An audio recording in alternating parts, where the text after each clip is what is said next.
Under his wings I am safely abiding. Though the night deepens and tempests are wide, still I can trust him. I know he will keep me. He has redeemed me, and I am his child. Under his wings, under his wings, who from his love can save? Under his wings, my soul shall abide, safely abide forever. Under his wings, what a refuge in sorrow. How the heart yearning it turns to its rest. Often when earth has no balm for my healing, there I find comfort, and there I am blessed. Under his wings, under his wings, who from his love can save them? Under his wings, my soul shall abide, safely abide forever.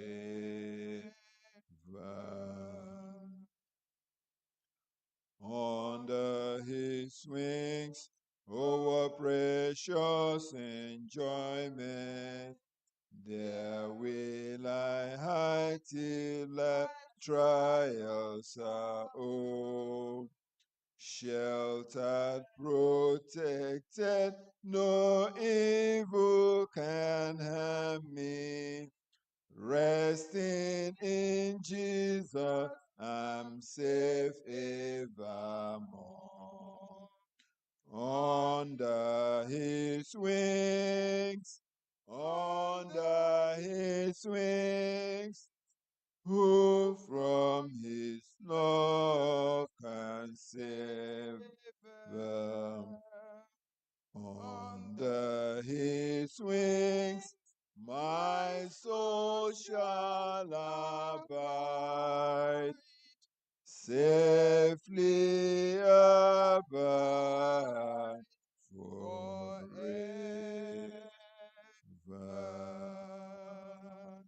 Amen. Amen. My Lord, can you pray for us from there? Pray for us.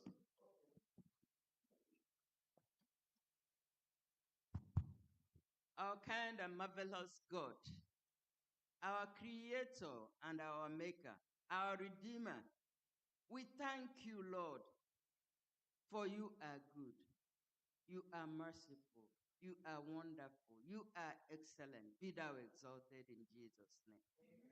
Thank you for inviting us this morning to your presence. Thank you for waking us up in our rightful mind. We ask for the indwelling of the Holy Spirit.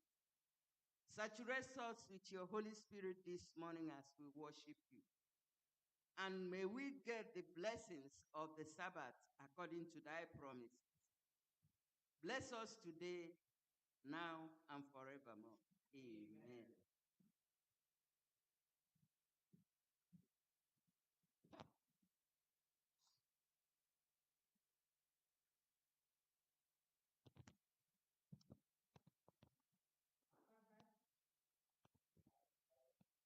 Happy Sabbath.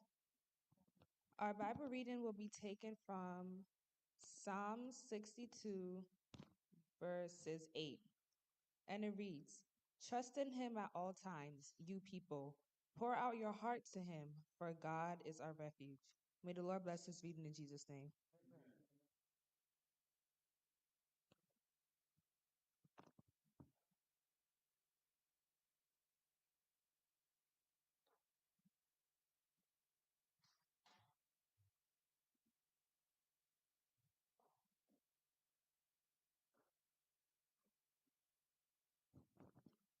you, Chichi, for that Bible reading. Once again, I want to welcome those who are online, those who are able to make it now, those on the way coming, and those who are here present into the house of the Lord. And I pray that the Spirit of the Lord will abide with us as we fellowship together in Jesus' name. Amen. Our lesson today is captioned Practical Prayer. Last week, we looked at prayer warriors, people like Daniel, people like Moses, and others. Today is a continuation of that in a different way. We're going to put it in practice. And we're going to learn several ways. We're going to learn several ways we can pray.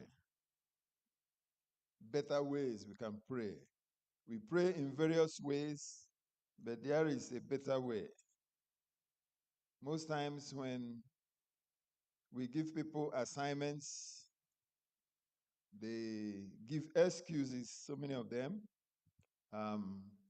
But I think the disciples of Jesus were also given excuses until they asked, "Oh God, please, because teach us how to pray." So today we are going to see a more practical way that we are going to pray. And those who are here now and those who are online, I want us to put it in practice. I'll give you 2 minutes to pray before we continue our lesson. Let us pray.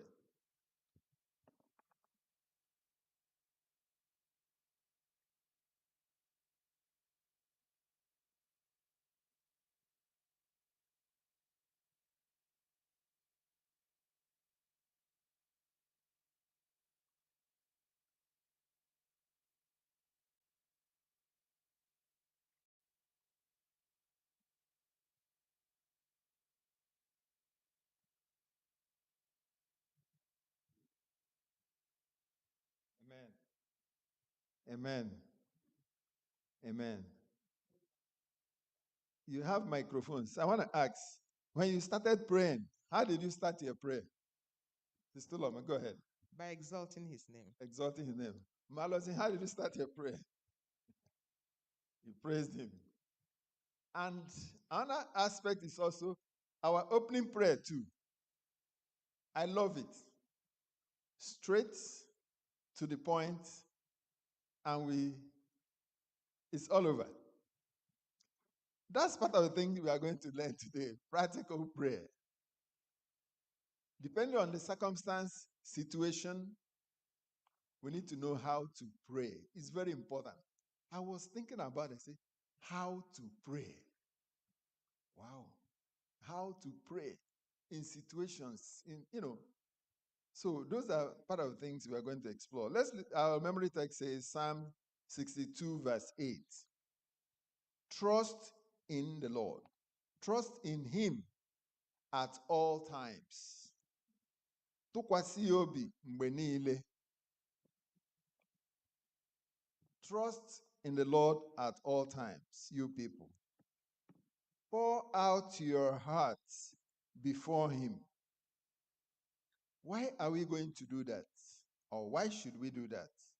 Because the Lord our God is a refuge for us. That's why we need to trust in him, not only once, not only twice, not only one day, not only 1 week. He says, at all times. Whether it is windy, snowy, rainy, trust him at all times. Whether there is famine, scarcity, drought, trust him at all times, because he is our refuge. That kind of trust demands faith. It's beyond science and logic. It's just faith only. And without faith, it's impossible to please him.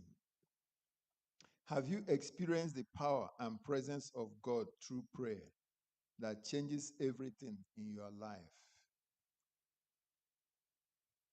have we individually, have us collectively experienced the power and presence of God through prayer? This church has been blessed that we have a prayer team, we have a praying church also, and we have seen so many testimonies of what the Lord has done. And if we keep enumerating them one by one, it will go on and on and on. I like the last section of it says that God hears us. He always answers in his time and in his perfect way, though not always in the way we might expect. God hears us. To whoever that may say, I'm tired, just leave me alone, God hears us. As we are here, he hears us. We gave people opportunity to pray this morning. God had those prayers. He always answers in his own time. But there are practical ways that can strengthen our prayer, and that's what we are about to learn today. So in book of 1 Kings chapter 16, 1 Kings chapter 16, let's go there. I want us to get the background of this man, an example we have here. 1 Kings chapter 16.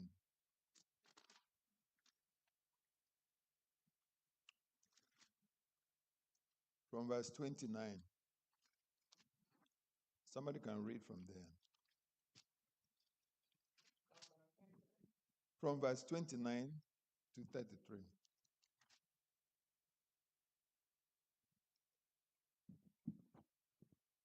And in the 38th year of Asa, king of Judah, began Ahab, the son of Omri, to reign over Israel. And Ahab, the son of Omri, reigned over Israel in Samaria 22 years. And Ahab, the son of Omri, did evil in the sight of the Lord above all that were before him. And it came to pass, as if it had been a light thing for him to walk in the sins of Jeroboam, the son of Nebat. And he took the wife Jezebel, the daughter of Ethbaal, king of Zidonias, and went and served Baal and worshipped him. And he reared up an altar for Baal in the house of Baal, which he had built in Samaria. And Ahab made a grove, and Ahab did more to provoke the Lord God of Israel to anger than all the kings of Israel that were before him. That's 33. Should I continue? That's okay. So, who is Ahab? Ahab Obonye? One of Onyezi. the kings. One of the kings. Kings of who? Israel. And the Israelites are who? Children of God, right? And he was selected to be a king, right? There are conditions for you to be selected. And he must have received messages, maybe from a prophet or. What's so striking about that you read about Ahab? What he did? What was so striking there? He did evil more than all the kings. Can you think about that? You have a president, you have a governor, and they say this person did evil more than all the other past governors, more than past presidents. Come on now, bring it home. And this is the king of the Israelites, right? And then again, going to marry the daughter of the the god of the Zidonians.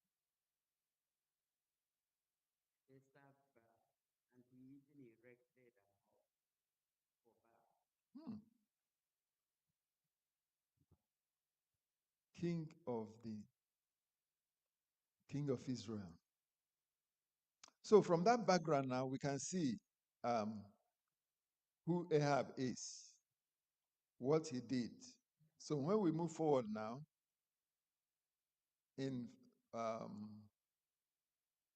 chapter 19, let's go to chapter 19. 1 Kings 19, 1 to 18. Because I was wondering, when I read this, I was wondering, Ahab, come on, why will he go this far? Why will he be contesting with Elijah? Until I went to the background and said, okay, that's where it started. So 1 Kings chapter 19, 1 to 18. Yes. And Ahab told Jezebel all that Elijah had done, and withal how he had slain all the prophets with the sword. Then Jezebel sent a messenger unto Elijah, saying, So let the gods do to me and more also, if I make not thy life as the life of one of them by tomorrow about this time. And when he saw that, he arose and went for his life, and came to Beersheba, which belonged to Judah, and left his servant there. But he himself went a day's journey into the wilderness, and came and sat down under a juniper tree. And he requested for himself that he might die, and said, It is enough. Now, O Lord, take away my life, for I am not better than my fathers. Hold it there.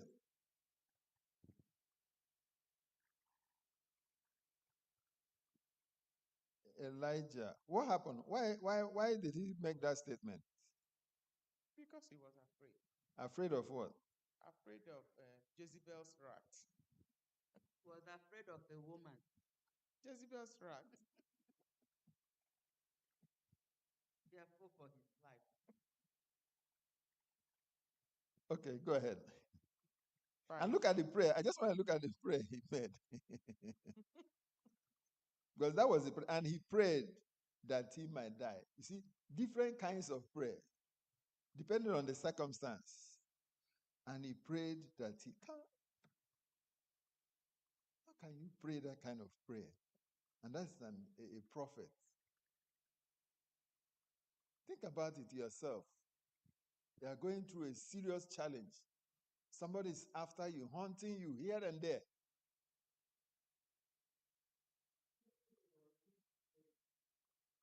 He was losing faith. And you make that kind of prayer. Couldn't he have done something else? Why that kind of prayer? Lord, kill me. Do we say that? Do people do that today? Yes. Human frailty. Boom, man. Look at him. Okay, continue. And as he lay and slept under a juniper tree, behold, then an angel touched him and said unto him, Arise and eat. And he looked, and behold, there was a cake baken on the coals, and a cruse of water at his head. And he did eat and drink, and laid him down again. And the angel of the Lord came again the second time and touched him, and said, Arise and eat, because the journey is too great for thee. And he arose and did eat and drink, and went in the strength of that meat 40 days and 40 nights unto Horeb, the mount of God. Hold on. Did he recognize that it was an angel? He was hiding there. Somebody woke him up and said, Look at food. And he took it and ate, right? A second time it happened. Arise and eat. Why was he hungry?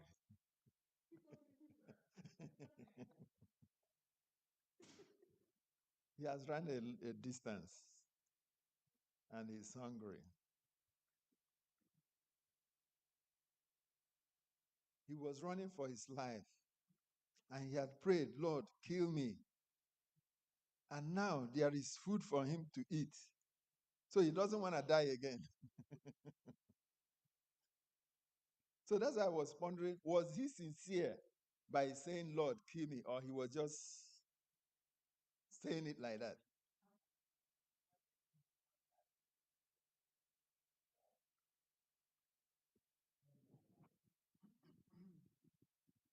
I think we have to understand that we have our physical self and our spiritual lives. Most times, both of them don't work together. Elijah was here showing that he was human. In this age and time, we talk about mental health, and we have many mental health professionals here. Mental health is so important, but it looks like in this case, just as it happens to you and me, our mental health can be separated from physical health. And that's what's happening to Elijah here. He forgot that he has slewed, 450, Baal worshippers. And mgbe ụfọdụ ndị mmadụ ji asịla ọbara ji achụ mmadụ ọsọ, igbuo mmadụ.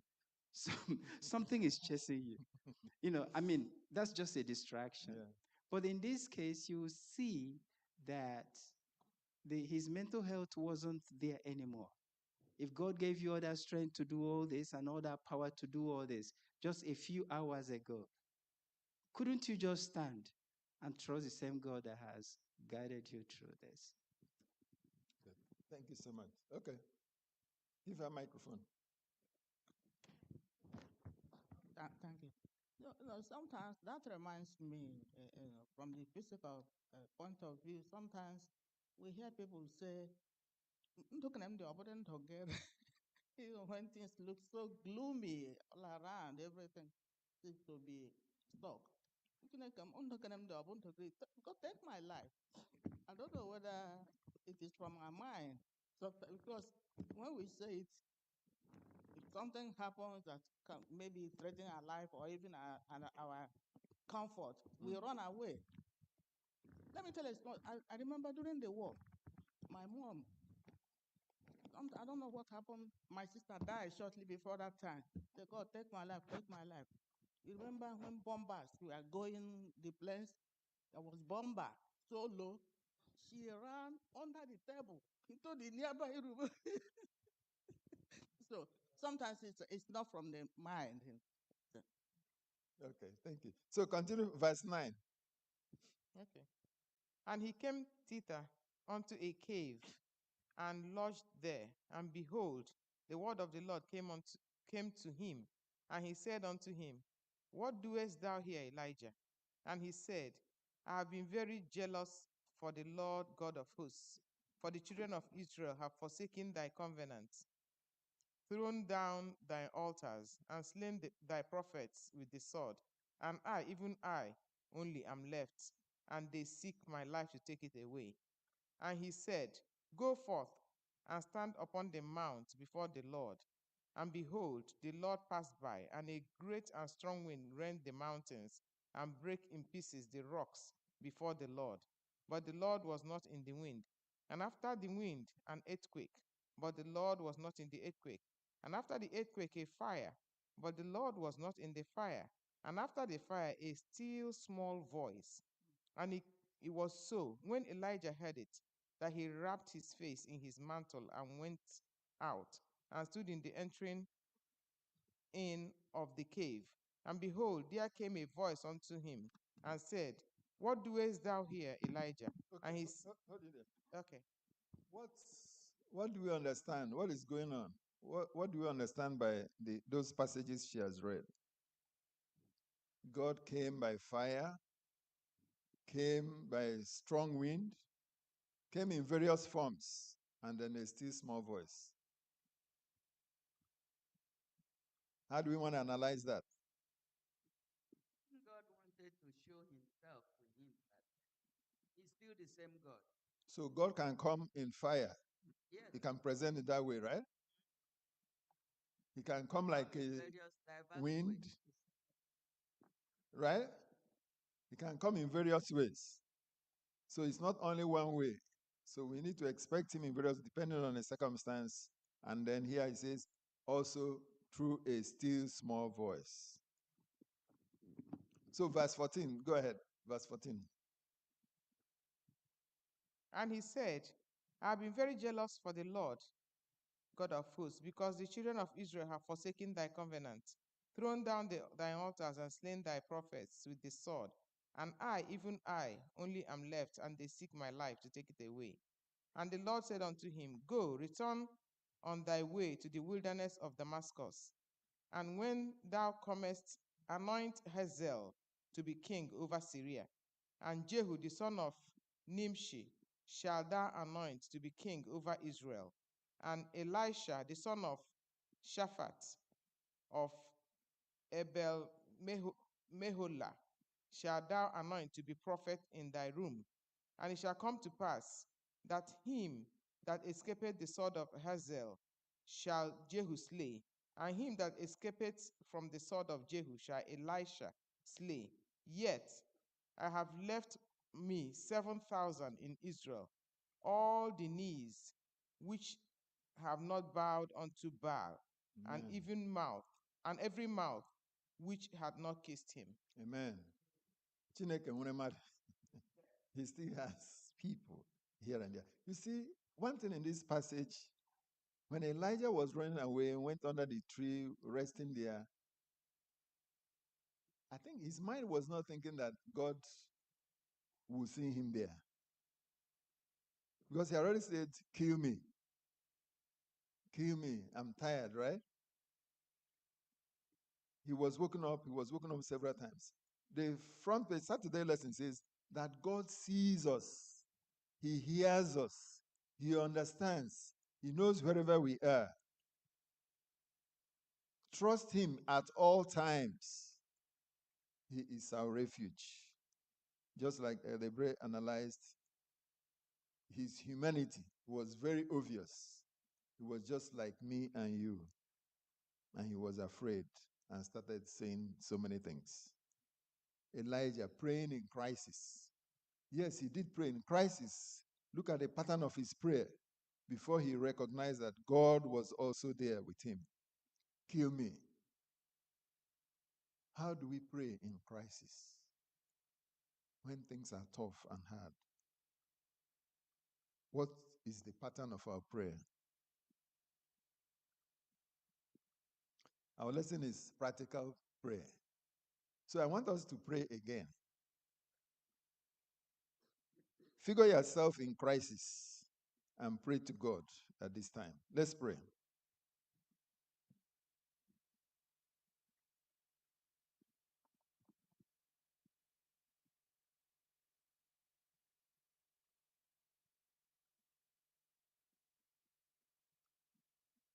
Amen.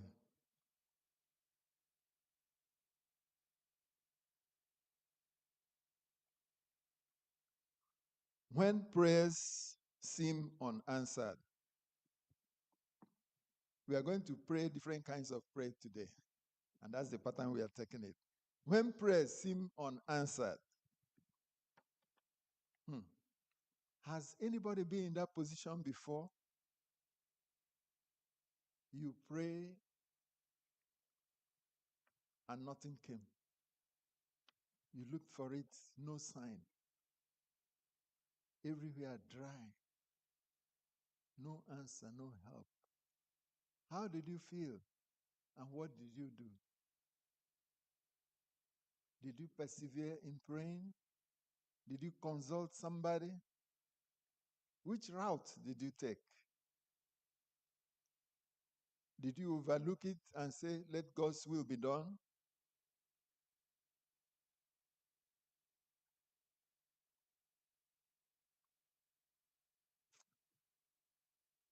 This lesson, Matthew 7:7 said, if we ask anything according to his will, anything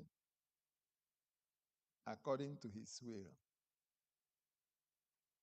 And 1 John 5:14, let's read that. 1 John 5:14. I love that one. 1 John 5:14.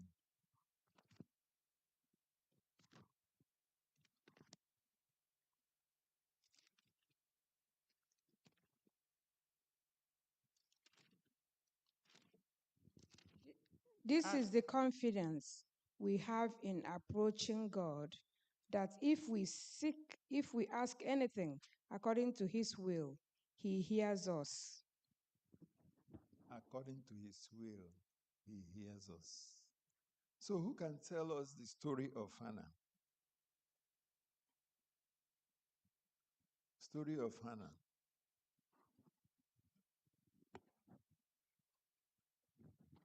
Hannah was a woman who was sharing a husband with another woman. And she was ridiculed, and she didn't have any child. She was barren, but she didn't lose faith.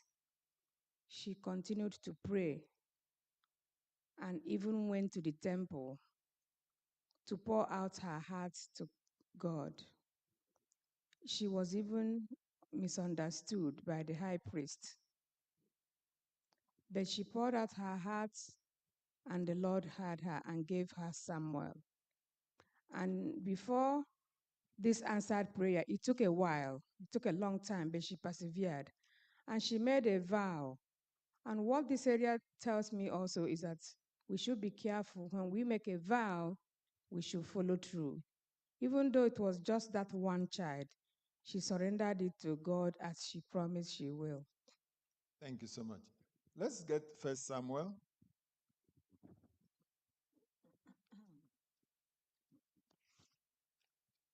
First Samuel chapter 1, 10 to 17.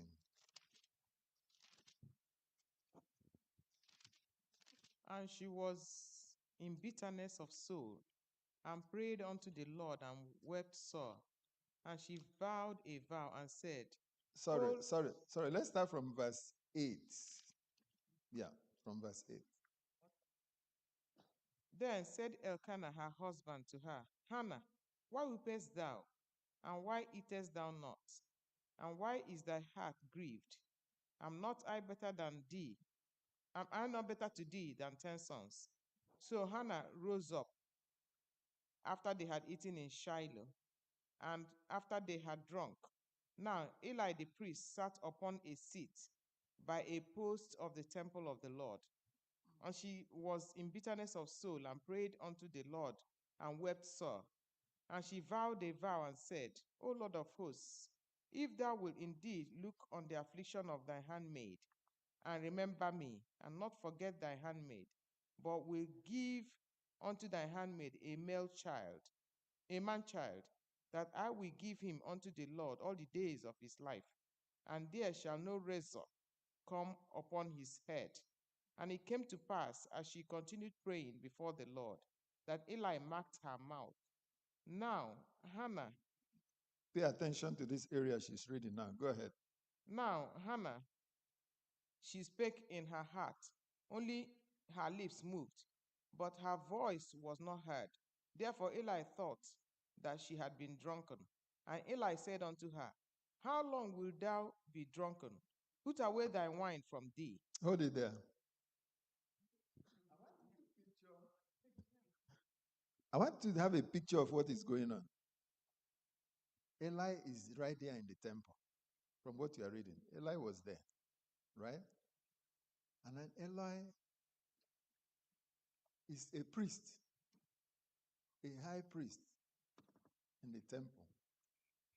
And a member of his congregation is in a distress situation.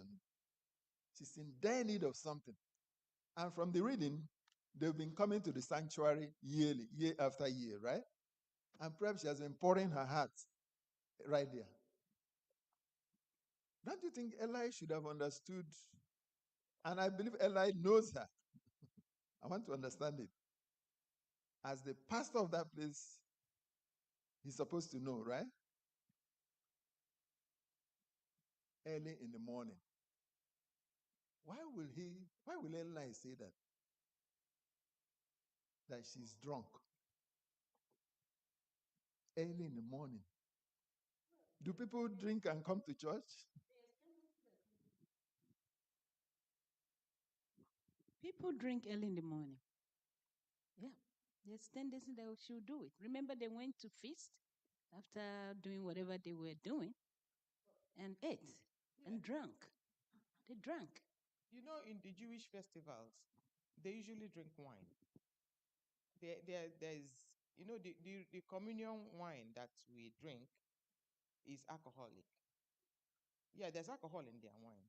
If you go to the home of the Jews, when they are doing all these festivals, they usually drink wine. So she may have, you know, been drunk. Yeah, or hangover, whatever. Yes. So that's probably why he assumed that she was drunk. I want to differ.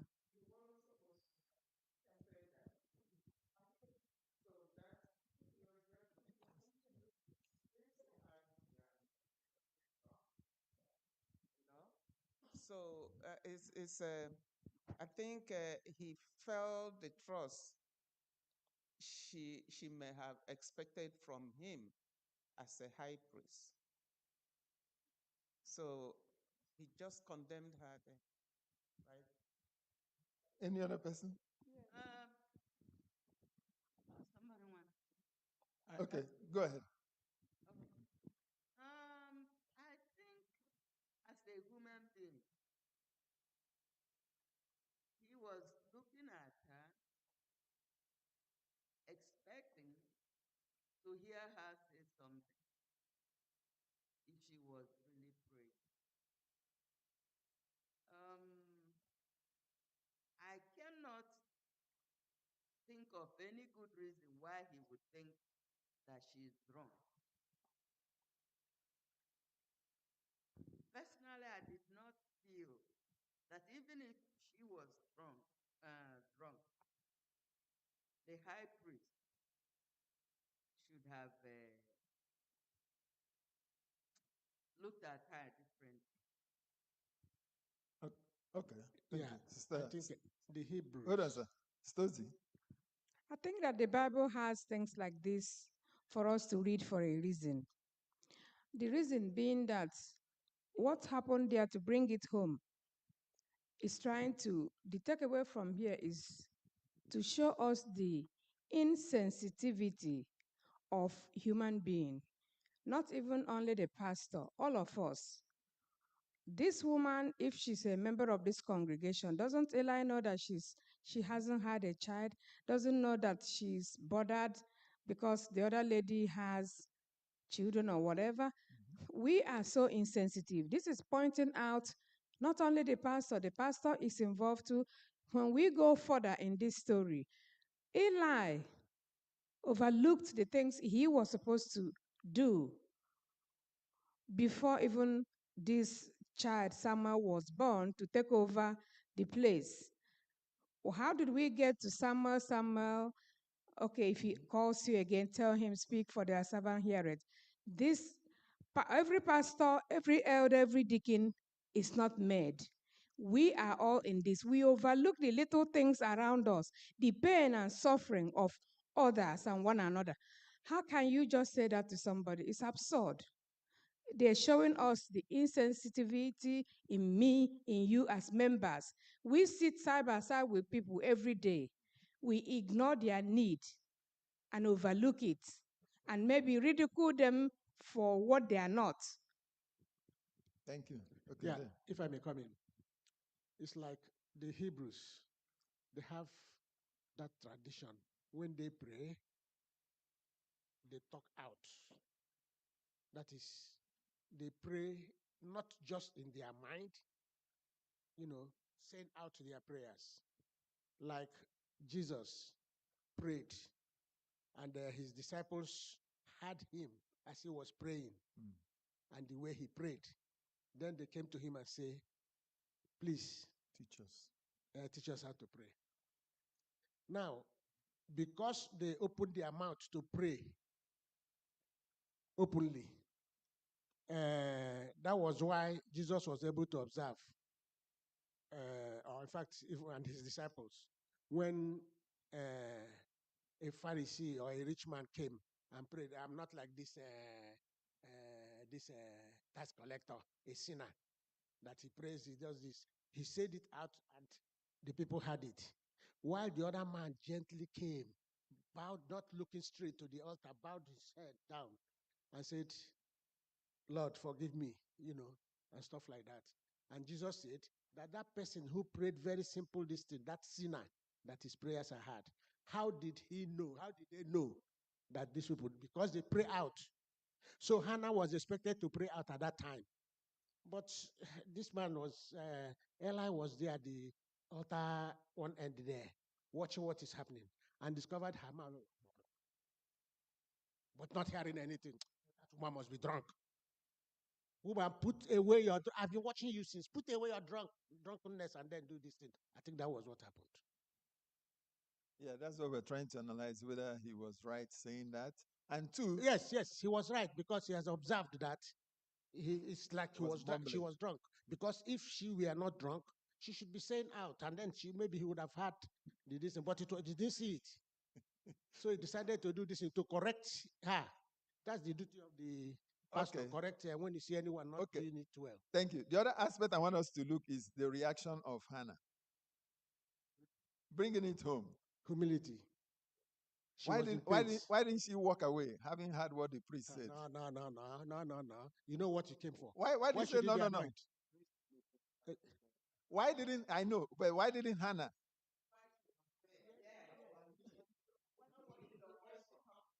Especially from the man of God, anointed man of God.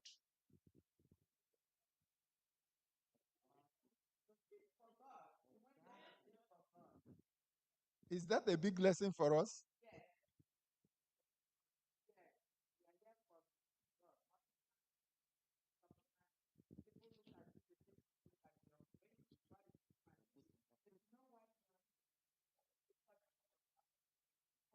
Give her microphone. I want her to talk Okay. that. Give her microphone. What I'm saying is that we can't leave the church because of your fellow human being, because you know the reason why you come to church. You know the reason why you come to the presence of God. Anybody can think whatever thing they want to think, but you know why you are here. It's between you and your God. So Hannah knows why she's in the presence of God at that moment. It's between her and her God. So it doesn't matter what anybody say. It doesn't matter what anybody thinks. It's what God is going to do for her. And that's also a test of her faith. In addition to that, her faith was tested in that regard. This is applicable to us today.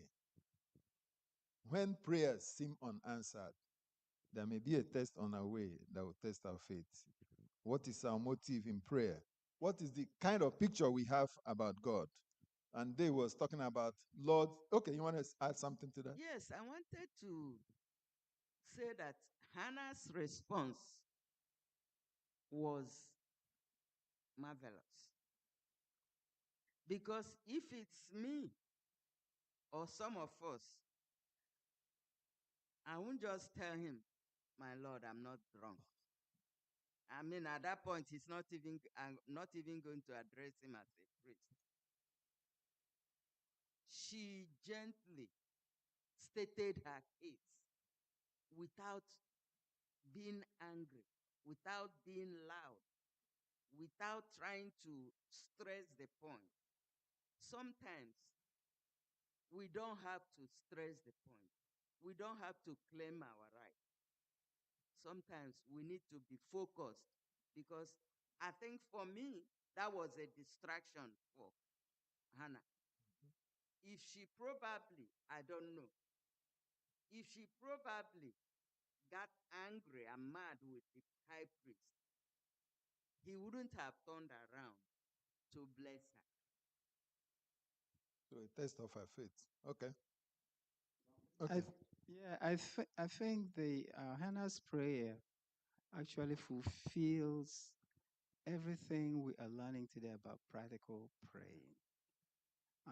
Eli did not know that. It was revealed to Hannah, and she was doing it just the way Christ has taught his disciples to do, in opposition to the way the Pharisees and the Sadducees does it. So here we see an example of practical prayer. He did not go to the pastor to come and accompany her. She did not even invite her husband. She did this in a quiet way. She was focused and praying to God at that time. So this is what we are learning. This is how to pray. And that's what Christ taught Hannah to do. Yeah, thank you for that addition. Can we Thank look you. at the other side of it? Now, we have to, first of all, focus on the environment. This was a big temple in Israel. Eli was in charge. Hannah was just a common woman. That was her last resort. She had no other hope elsewhere for her situation, to get solution to it. Now look at her background, where she's coming from. Penina was mocking her, and she was so, distressed. She needed help from any source, and that only source she knew was God. So she humbly went into the temple. Hannah could not have withstood Eli if Eli had even, gotten more furious with her, because understand who Hannah was and understand who Eli was. So she humbly stated her complaint. Then Eli said, okay. Eli misunderstood her before, didn't know who she was, thought she was a drunken woman. But after she said her whatever her problem was, Eli said, "Oh, okay. May God help you fulfill your wish." So there was no way Hannah could have done otherwise or get furious with Eli, because she humbly came down here Des, if somebody tells you that, will you stay in the church? in That's the what we are church. saying. I did not come looking for Eli. I came to the temple of God looking for his face, Thank you. God's face. Thank you for that. Now, Right. excuse me if I may come in. Thank you. We need to have respect for the pastor, the anointed man of God there at the head. If we go to Revelation, you see, when Jesus was addressing the churches, he talked of the angel of the church. If you go to Revelation, go to chapter 1 and 2. The angel of the church. Who is that angel of the church? It is not angel from heaven. It's the pastor of the church. So that Eli there was the angel of God there, so to say. We must have respect for whosoever is there. If you look on that person as being equal to you, or because, that is where you make a mistake. Thank you. Then what we are saying is, it's not a line now. We are bringing it down No, home. When we encounter these things every time, if you come to church, a board meeting, women ministry, men's ministry, and somebody says something like that to you, what will be your response? That's what we are saying. Somebody. Is that person your fellow or your pastor? When you claim equality with your pastor, what do you think? Okay, let's go to the next one. Lord, teach us how to pray. Hold on, we'll tie it down. Lord, teach us how to pray. What do you think? What made the disciples to ask that question? What made the disciples to ask that question? Because they've seen the difference between how Christ prays and how everyone else prays. And after Christ leaves at 4 a.m. in the morning and comes back to them, they see that he's rejuvenated, he is restored, he's even more powerful to do more miracles and other things to do. So there was a difference they could see, and that's why they wanted to know how he prays. Beautiful. Another one? Yes, among the disciples of Jesus Christ, some of them were before that time disciples of John the Baptist. And the disciples of John the Baptist, they prayed and they fasted. But disciples of Jesus, we are not doing that. Eh? So most of them have not gotten that spirit of praying. And when they see Jesus doing it very often, you see, they are moved. And then ask Jesus, to teach them how to pray so that they can also be praying. You see that there was a time they blamed Jesus. Say, why do your people not fast and pray? But the children and the disciples of John the Baptist and the disciples of the Pharisees, they fast and they pray. And Jesus answered them they cannot be fasting now that the bridegroom is there. That when he leaves, that's when they could be start do that. Okay, thank you. I believe that if I were, or if I'm opportuned to see Jesus face to face right now, I will ask him to teach me how to pray. Because some of my prayers that God have not answered, I will want him to tell me how to pray that prayer so that God will answer me. It's as simple as that. Correct. Thank you. That's a good one. Celebrate. Yeah, microphone. What a microphone.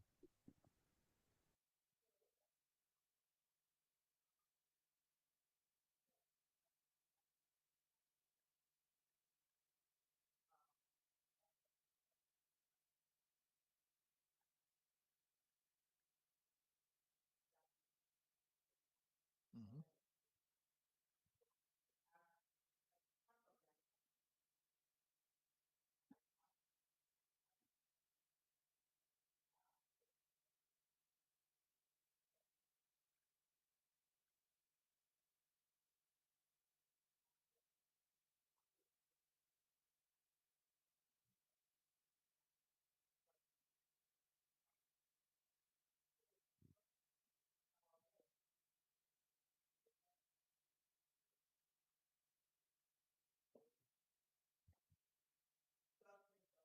Mhm.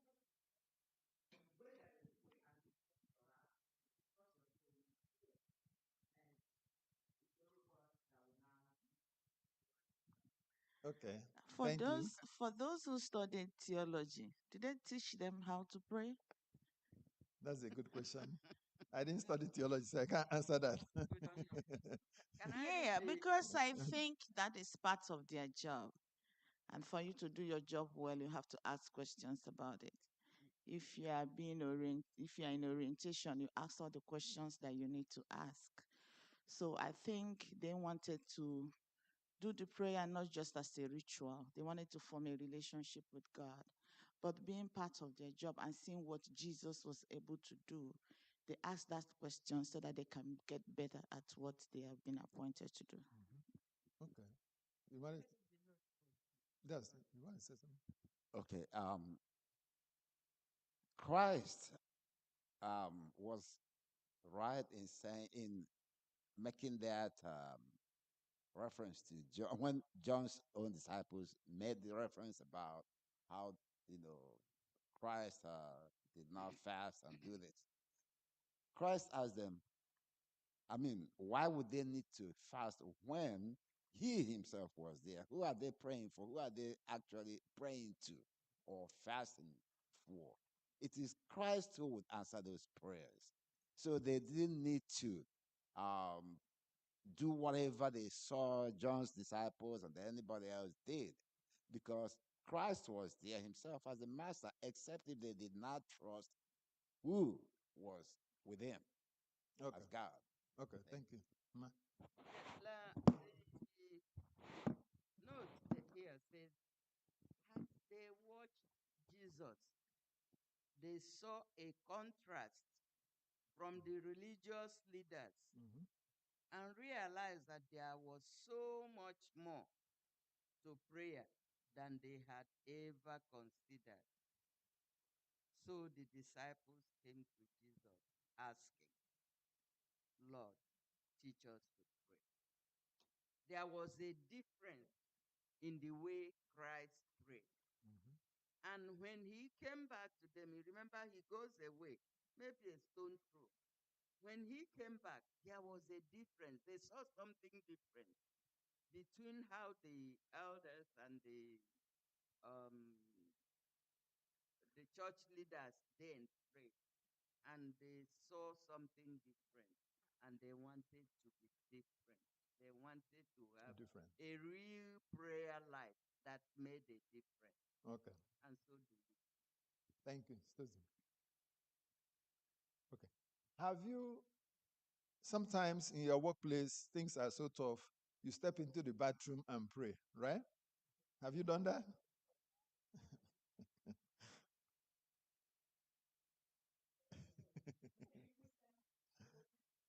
Yes, you needed a difference. Now, look at the pattern. We know the prayer, right? our Father in heaven. How do you summarize it? What did you find out in that prayer? Huh?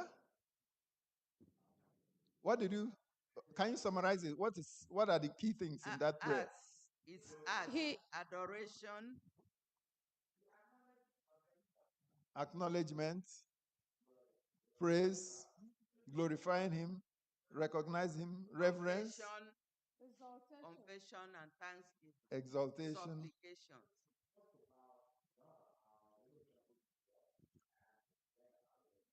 So, do we see that as a good pattern? So, it's a good pattern that we can emulate. Somebody was asking whether pastors are taught during theology how to pray. I think this is one of the things they will teach them.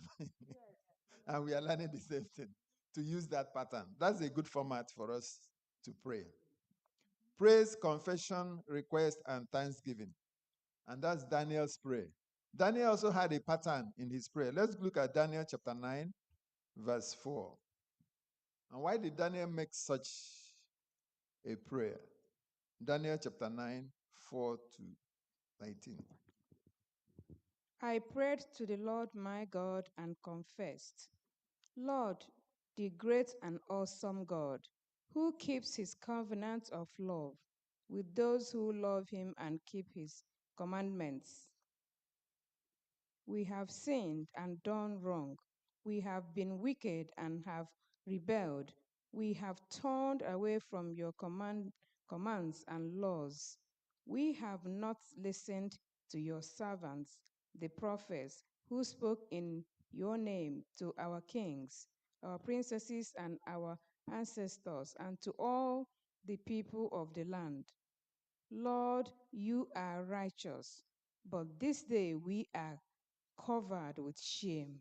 The people of Judah and the inhabitants of Jerusalem and all Israel, both near and far, in all the countries where you have scattered us because of our unfaithfulness to you. We and our kings, our princesses, and our ancestors are covered with shame, Lord, because we have sinned against you. The Lord our God is merciful and forgiving, even though we have rebelled against him. We have not obeyed the Lord our God or kept the laws he gave us through his servants, the prophets. Okay, let's leave it there. If you look at that prayer of Daniel, it looks like the same thing like the one the disciples requested from Christ. Like the pattern that we see in Tuesday. Lord, teach us how to pray. And that of David. There is praise, there is confession, forgiveness, request, and thanksgiving.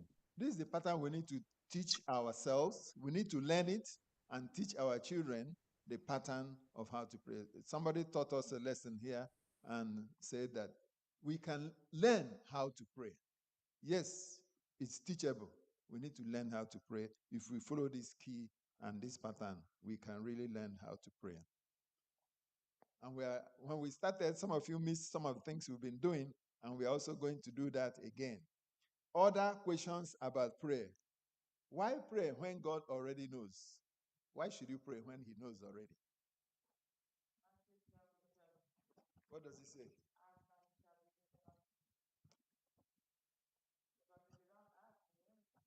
Okay.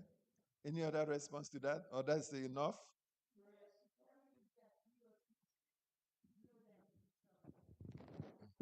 Okay. You still There's recognize a Him as place His. that it says, pray without ceasing. You do not receive because you do not ask. Okay.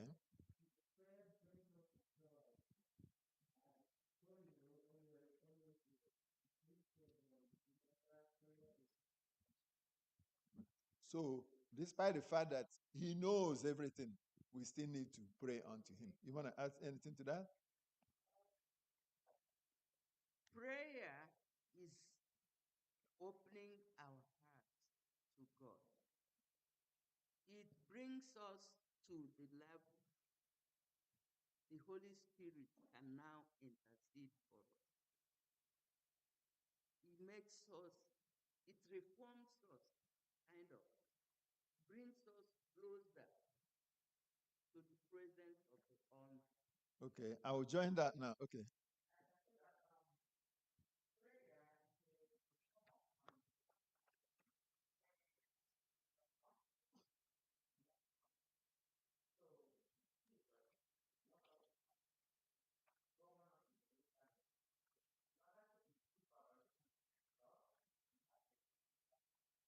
Okay, I'm healthy. I'm financially up to date. All that I need are there. The resources are there. I don't lack anything. I don't need anything. Why should I pray? We just pray just to show that God is supreme, to give him reverence that is supreme. That's why we go to. He knows it's there. He knows he give it to us, but we ask for it. Why do we ask? Just to show him, to show that we are loyal to him. Okay. Yeah. My microphone. Oh, yeah. And I might get to talk. Give her the microphone. Behind. There's different ways of prayer. I what I do is I write my journal.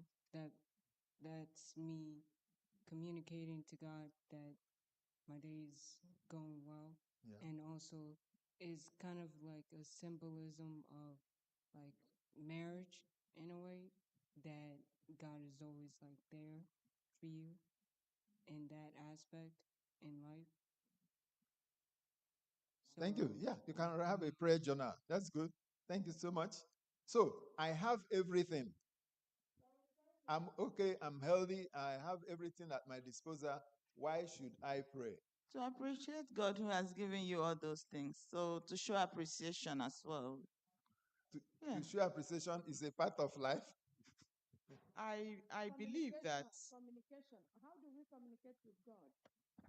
If we don't pray, how do we actually speak to God? So it's a form of communication. It doesn't mean that we should be asking for, give me this, give me that. We can, communicate with Him, adore Him, and elevate Him, and not just keep asking, give me this, give me that. It's communication between you who have. What happens when you have a relationship with somebody, you don't speak to the person, and that is your girlfriend or whatever? It doesn't work. Okay. Go ahead. As a Christian, we're emulating Christ. If Christ himself prayed to God, why wouldn't we pray? It's a way of acknowledging that he is the God and a supreme being to us. Okay. You do not approach God with a proud heart. If you're proud, you don't need to pray to God. You already have everything. So why God will not answer your prayer because you have come to him as a proud person. Okay. If you have everything, do you have protection? I feel I have protection. There are soldiers, angels around me. human soldiers and police and stuff like that. I just feel that God, Jesus said he is the vine, we are the branches. So I believe that if we don't pray, it means that we have detached ourselves from that vine. So to summarize it, when we pray, we feel that connection. So we have to pray so that we'll be connected to the tree. Okay. Thank you. When we pray, we are acknowledging God's sovereignty, because the greatest barrier to prayer is self-sufficiency. So we have to acknowledge his sovereignty, that whatever we have, that he has given it.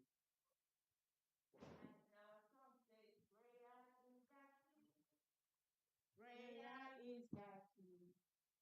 Prayer is the master key. Jesus started with prayer and ended with prayer. Prayer is the master. How when I pray, how do I listen to God? I want somebody to help me. How do I listen? You pray, I'm talking, I kneel down, I stand up, I pray. When do I listen? How do I listen to God?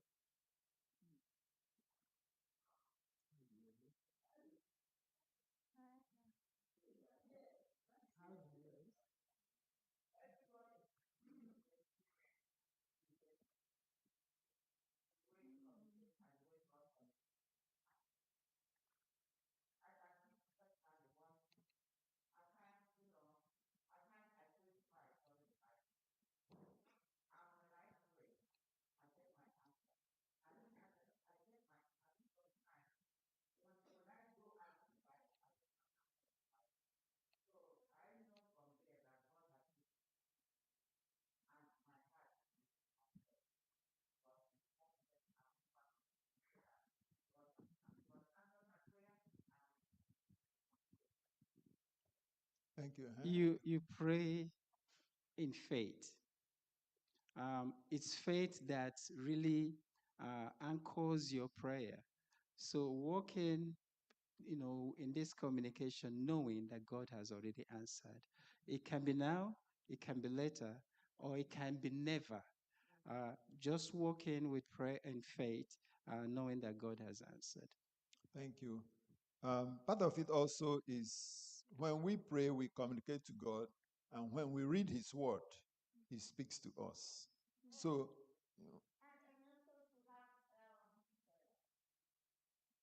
And also to have an open mind when we pray, because the answer we're expecting might not be the answer God is giving to us.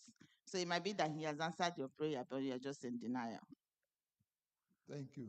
We have seen several ways of praying, practical prayer. When we started, the people who were here, they prayed. When praying in crisis, on answered prayers, what do you do about it? Asking God to teach you how to pray. So at this point, we are going to pray. God has taught us how to pray, and we are going to pray now. So I'll give you 2 minutes to pray. Everybody, let's pray.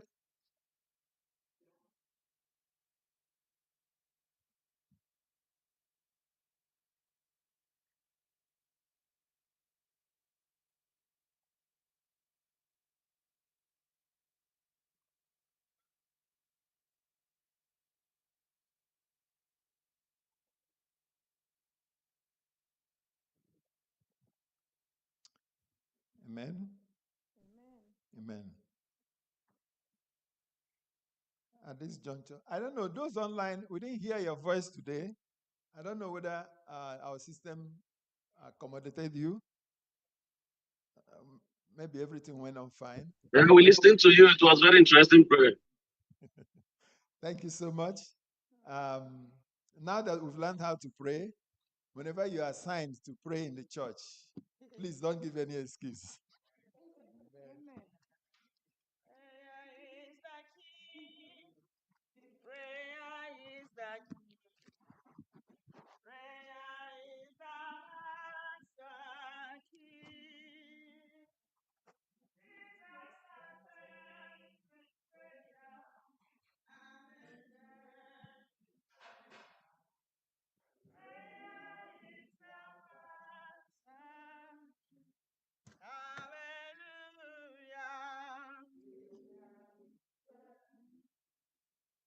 Prayer is the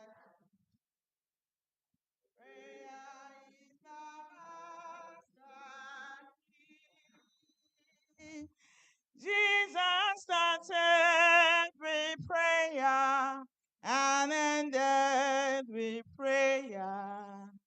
Prayer is the master key. Amen. Thank you so much, Elder Oriaku, for that wonderful lesson. Did we all enjoy the lesson today? We did. Yes. We've been taught how to pray, and we will keep practicing, and we will get perfect, and our Lord will continue to answer our prayers in Jesus' name. Amen. Amen. It's time for our Sabbath School expense offering.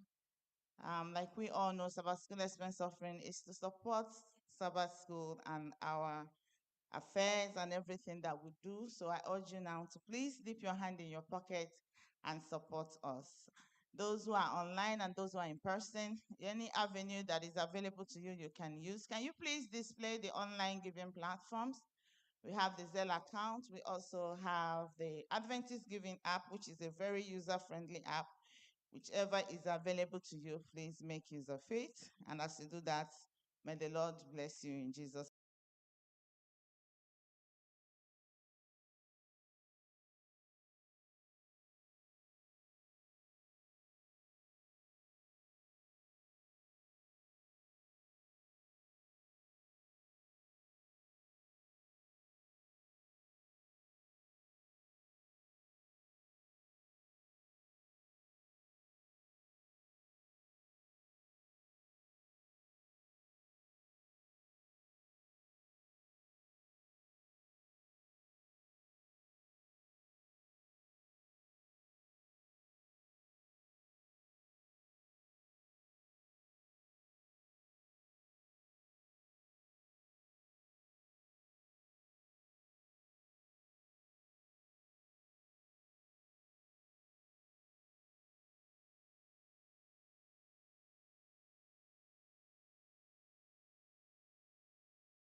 It's the God in the night.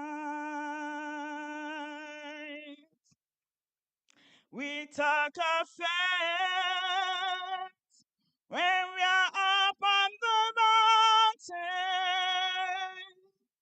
Talk comes so easy when life is at its best. Now down in the valley of trials and temptations, that's where your faith is really put to test. For the God of the mountain is the God in the valley. When things go wrong, He'll make them right. For the God in the good times is the God in the bad times. The God of the day is the God in the night. For the God of the mountain is the God in the valley. When things go wrong, He will make them right. For the God of the good times is the God in the bad times. The God of the day is the God in the night. Amen.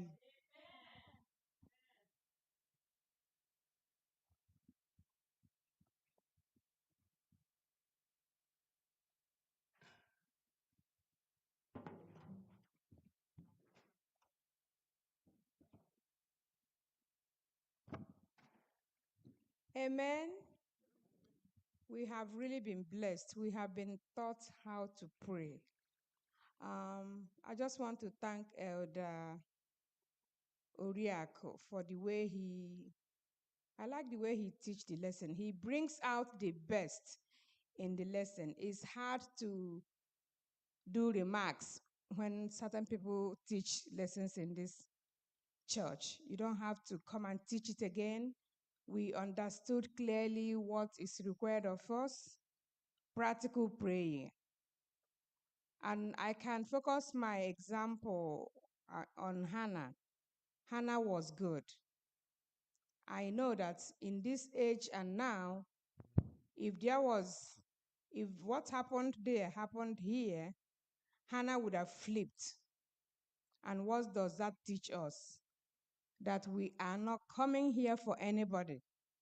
That when you come to church and you have your burdens, you are coming to drop them at the feet of the cross.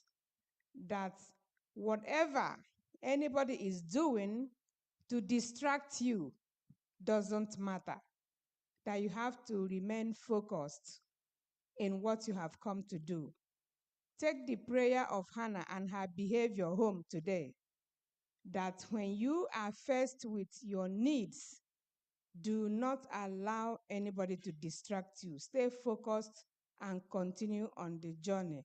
The Lord will hear you. And also, even when we think we are the only people standing, if God opens our eyes like he opened the eyes of Elijah, we will know that it's not only sinners. There are people who are standing strong for the Lord. Even in this world of sin and tribulation, continue to walk your salvation with fear and trembling. God still has people. So continue to emulate the way of we have been taught today. Lord, teach us how to pray. You adore God, you exalt God, you magnify him, thanksgiving, then you present whatever need you have humbly. Continue to attach on the vine because we are just the branches. Prayer is the key. If we are the vine, we are the branches of this vine. Whenever you stop praying, you have detached yourself from God. So prayer is a communication.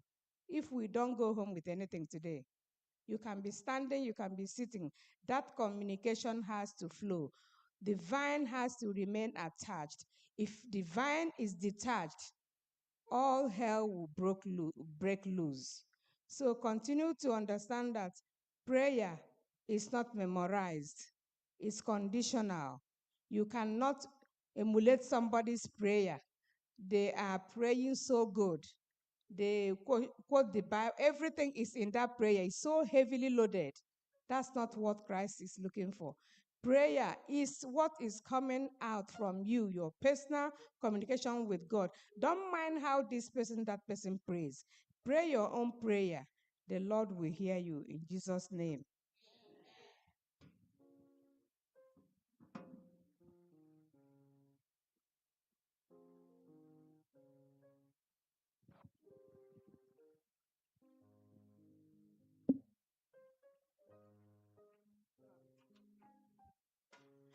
Amen. We will now bring the Sabbath school to a close by singing from SDA 8478.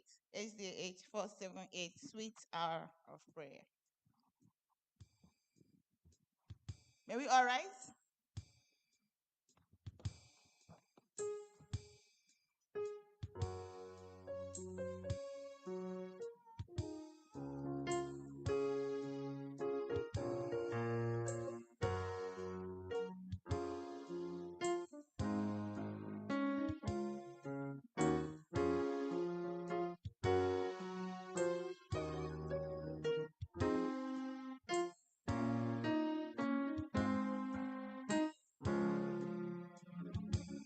Sweet hour of prayer, sweet hour of prayer, that calls me from a world of care and leads me at my Father's throne. Make all my wants and wishes known. In seasons of distress and grief, my soul has often found relief, and all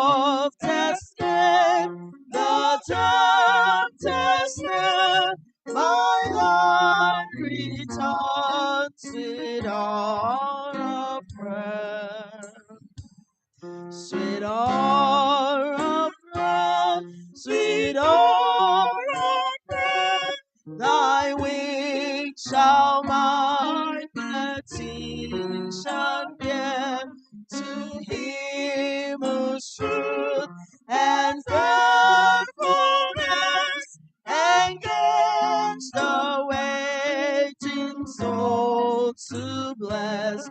And since he lives, we see his face, believe his word, and trust his grace.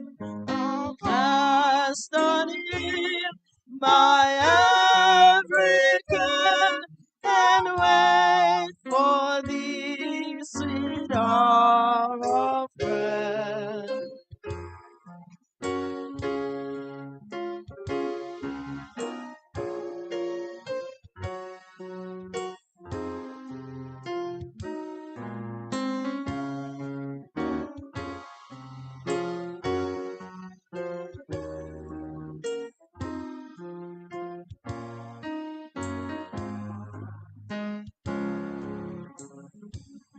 Sweet hour of prayer, sweet hour of prayer, may I thy consolation share. To from Mount Pisgah's lofty height, I view my home and take my flight. This robe of flesh shall drop and rise to seize the everlasting prize, and shouts will passing through the air. Farewell, farewell, sweet hour of prayer.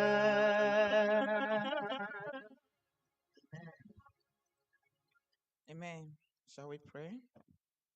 Our dear God in heaven, Father, we thank you, O Lord, for this sweet Sabbath, Lord. We thank you, Lord, for gathering us here once more. Father, we thank you for the lesson you have taught us today, the importance of prayer, the need to develop personal relationship with you by communicating to you in prayers. Father, we have seen different people that pray, different ways to pray. Father, we ask you, Lord, to teach us how to pray. Each time we kneel down, Father, teach us how to pray, because every situation, every moment is different.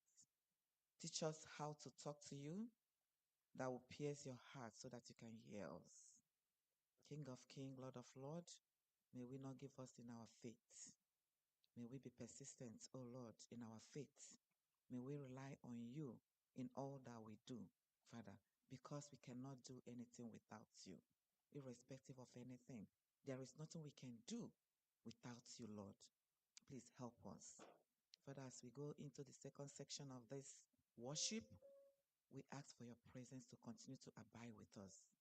Let your spirit continue to be with us so that we can worship you in truth and in spirit. And everything we do here, Lord, will bring glory and honor to your holy name. And your children will remain blessed forever. This is our prayers in Jesus' name. Amen.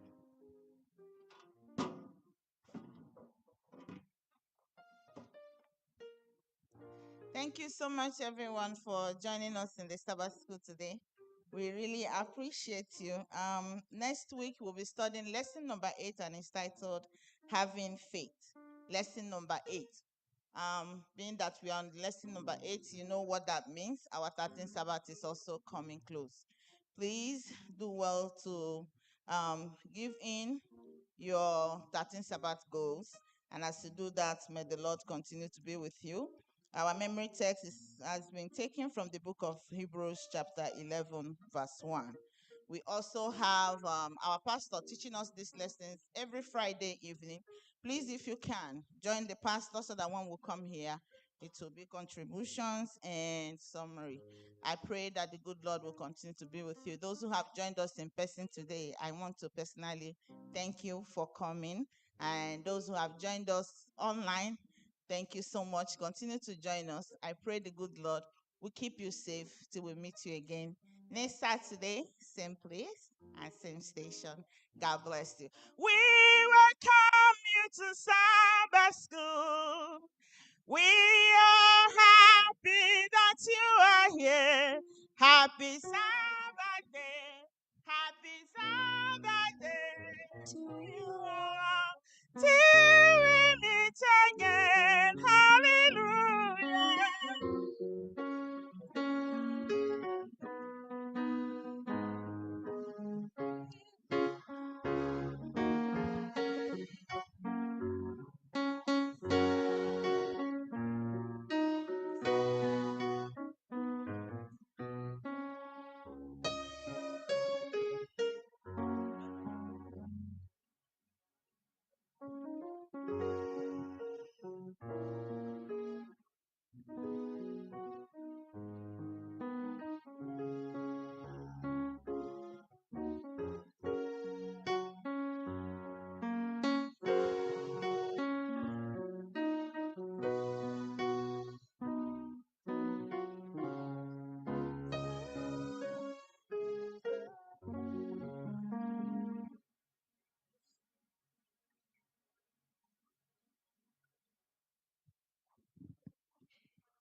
Happy Sabbath, church.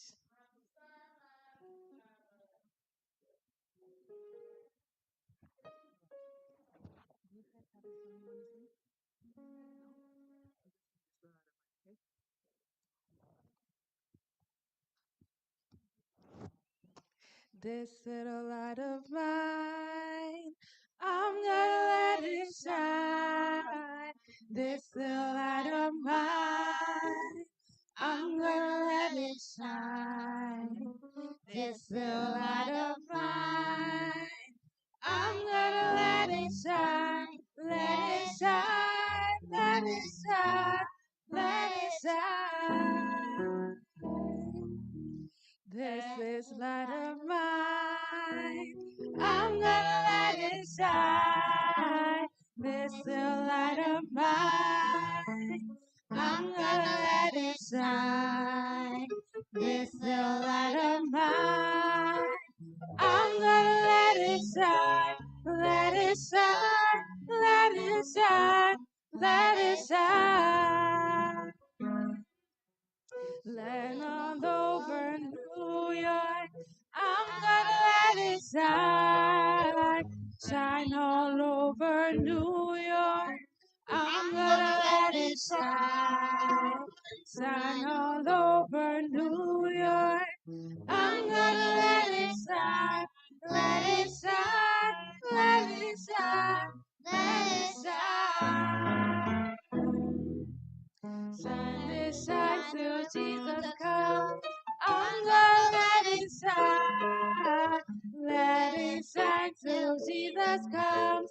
I'm gonna let it shine. Let it shine till Jesus comes. I'm gonna let it shine. Let it shine. Let it shine. Let it shine. This little light of mine, I'm gonna let it shine. This little light of mine, I'm gonna let it shine. This little light of mine, I'm gonna let it shine. Let it shine. Let it shine. Let it shine.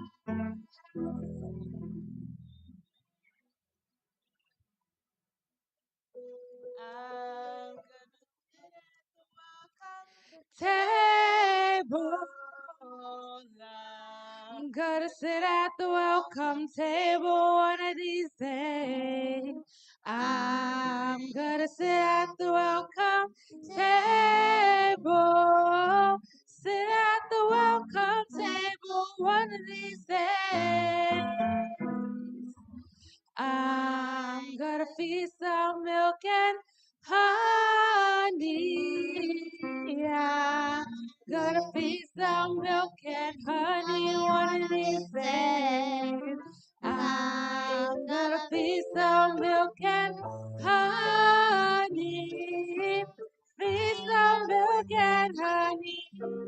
Sit at the welcome table one of these days. I'm gonna walk and talk with Jesus. I'm gonna walk and talk with Jesus one of these days. I'm gonna walk and talk with Jesus. Walk and talk with Jesus. Feast on milk and honey. Sit at the welcome table one of these days. I'm gonna wear my long white robe. I'm gonna wear my long white robe one of these days. I'm gonna wear my long white robe. Wear my long white robe. Walk and talk with Jesus. Feast on milk and honey. Sit at the welcome table one of these days.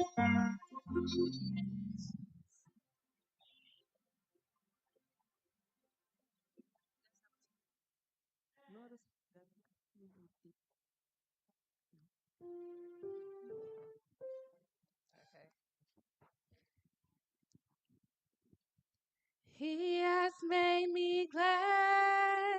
I am so glad. I will rejoice, for he has made me glad. He has made me glad. I am so glad. I will rejoice, for he has made me glad. He has made me glad. He has made me glad. I am so glad. I will rejoice, for he has made me glad. He has made me glad. Oh, I am so glad. I will rejoice, for he has made me glad. I command my hands to praise the Lord. I command my hands to praise the Lord. I command my hands to praise the Lord. I command my hands to praise the Lord. Hands, praise the Lord. Hands, praise the Lord. Hands, praise the Lord. Hands, praise the Lord. I command my feet to praise the Lord.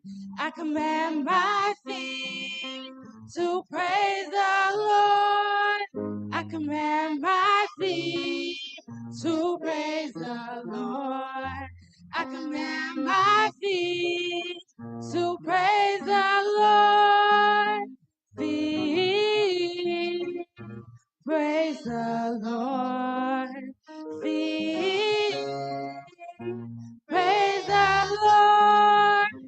Feet, praise the Lord. Feet, praise the Lord. I command my mouth to praise the Lord. I command my mouth to praise the Lord. I command my mouth to praise the Lord. I command my mouth to praise the Lord. Mouth, praise the Lord. Mouth,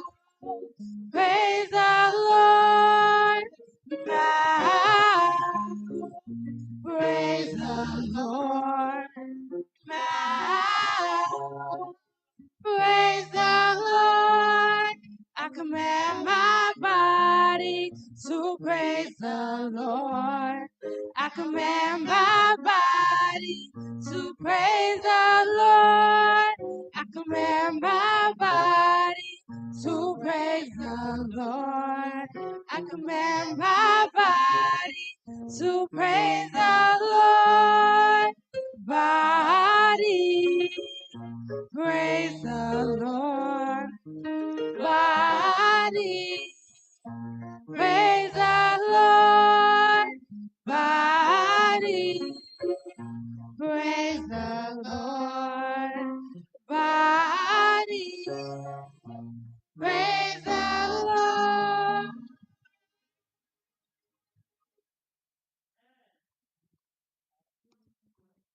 Hallelujah, hallelujah, hallelujah, hallelujah. Praise thee the Lord. Hallelujah, hallelujah, hallelujah, hallelujah. Praise ye the Lord. Hallelujah, praise ye the Lord. Hallelujah, praise be the Lord. Hallelujah, praise ye the Lord. Hallelujah, praise ye the Lord. Amen. Anyone has a special number that they would like us to sing? 100. Great is thy faithfulness. Ooh. Great is thy faithfulness, O God, my Father. Great is thy faithfulness, O God, my Father. There is no shadow of turning with thee. Thou changest not, thy compassion, they fail not. As thou hast been, now forever will be. So great is thy faithfulness, great is thy faithfulness. Morning by morning, new mercies I see. All I have needed, thy hands have provided. Great is thy faithfulness, Lord, unto me. Summer and winter and springtime and harvest, sun, moon, and stars in their courses above. Join with all nature in manifold witness to thy great faithfulness, mercy, and love. So great is thy faithfulness, great is thy faithfulness. Morning by morning, new mercies I see. All I have needed, thy hands have provided. Great is thy faithfulness, Lord, unto me.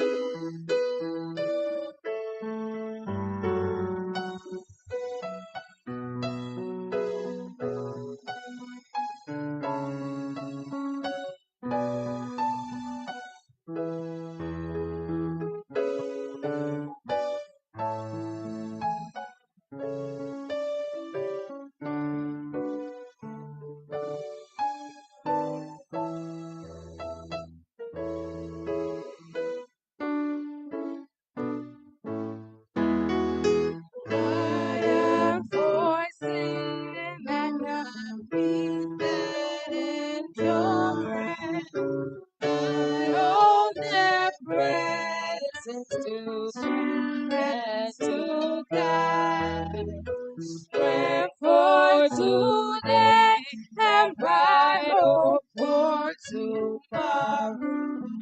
Blessings are mine with 10,000 beside.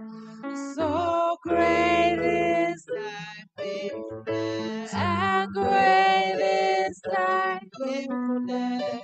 Morning by morning, new mercies I see. All I have needed, thy hands have provided.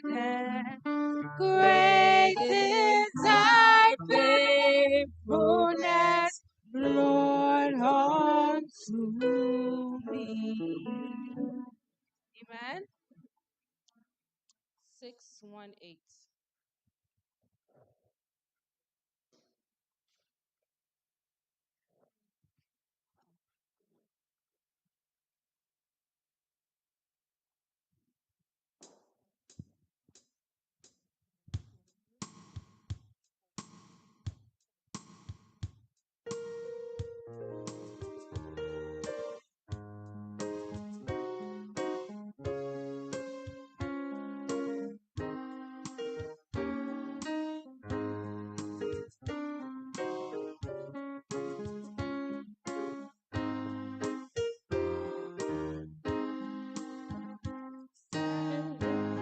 Stand up for Jesus, ye soldiers of the cross.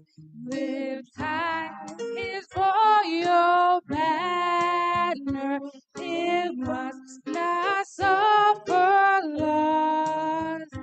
From victory unto victory, his arms shall he lead till last his vanquish and Christ is Lord in thee.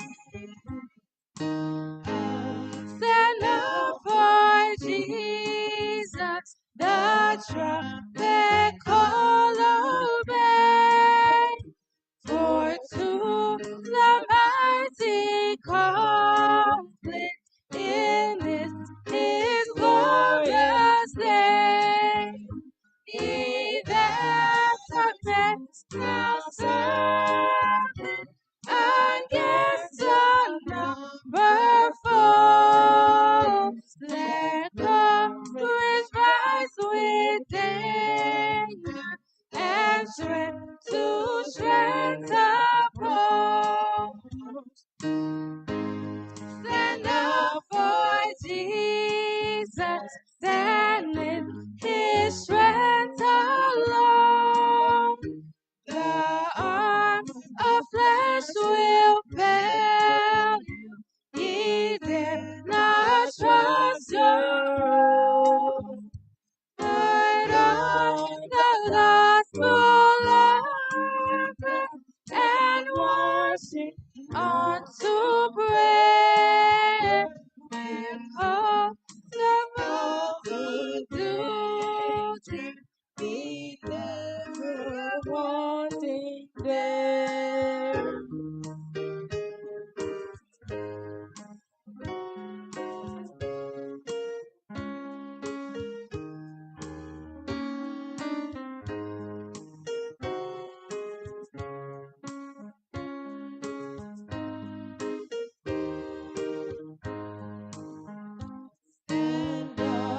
Stand up for Jesus, the strife will not be long.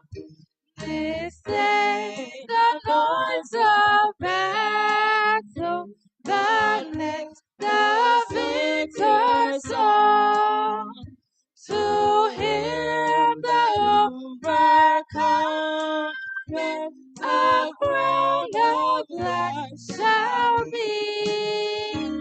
He is the King of glory.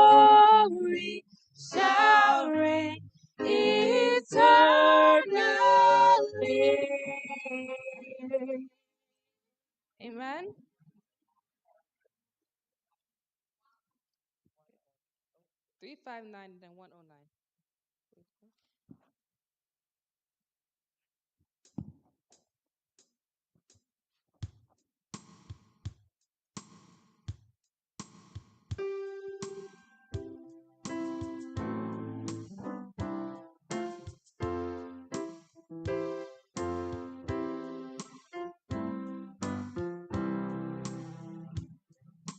Hark the voice of Jesus calling, who will go and work today?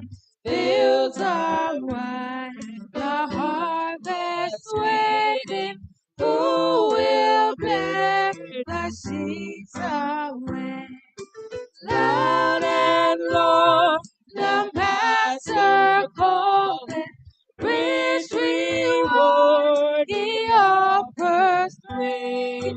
Who will answer gladly, saying, here I am, O Lord, send me. If you cannot cross the ocean and the heathen lands explore, you can find the heathen error. You can help them pass your door.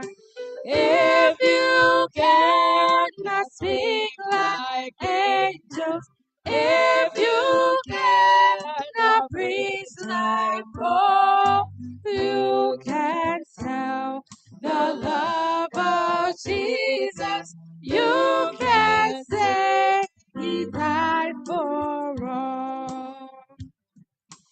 If you cannot be the watchman standing high on Zion's wall, pointing out the path to heaven, offering life and peace to all.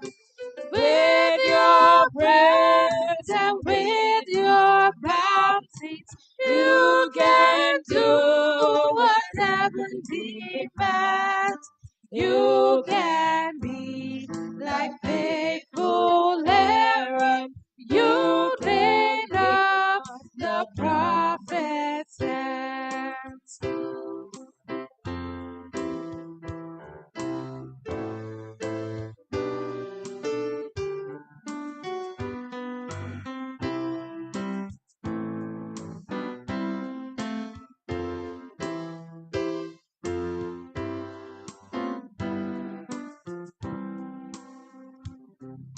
While the souls of men are dying, and the Master calls for you, let none hear you idly saying, there is nothing I can do. Gladly take the task he gives you. Let his work your pleasure be. Answer quickly when he calls. Here I am, oh Lord, send me. Amen. 109, right? Yeah. 09.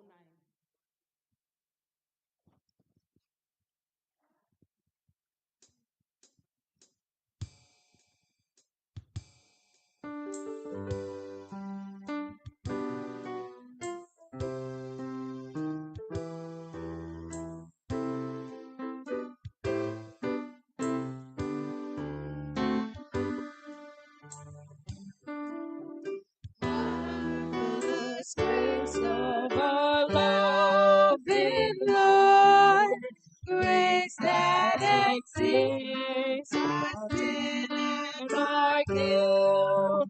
Yonder on Calvary's Mount outward, there where the blood of the Lamb was spilled.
May we rise?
Shall we be seated? Happy Sabbath, church. Happy Sabbath, church. I welcome everyone worshiping with us today in person or online. May the Lord bless you as you worship with us. May he continue to surround you with his ever fresh compassions that never fails. May his goodness and mercy continue to abide with you in this year and beyond. Continue to live a life of obedience, prayer, expectation, rejoicing, and triumph.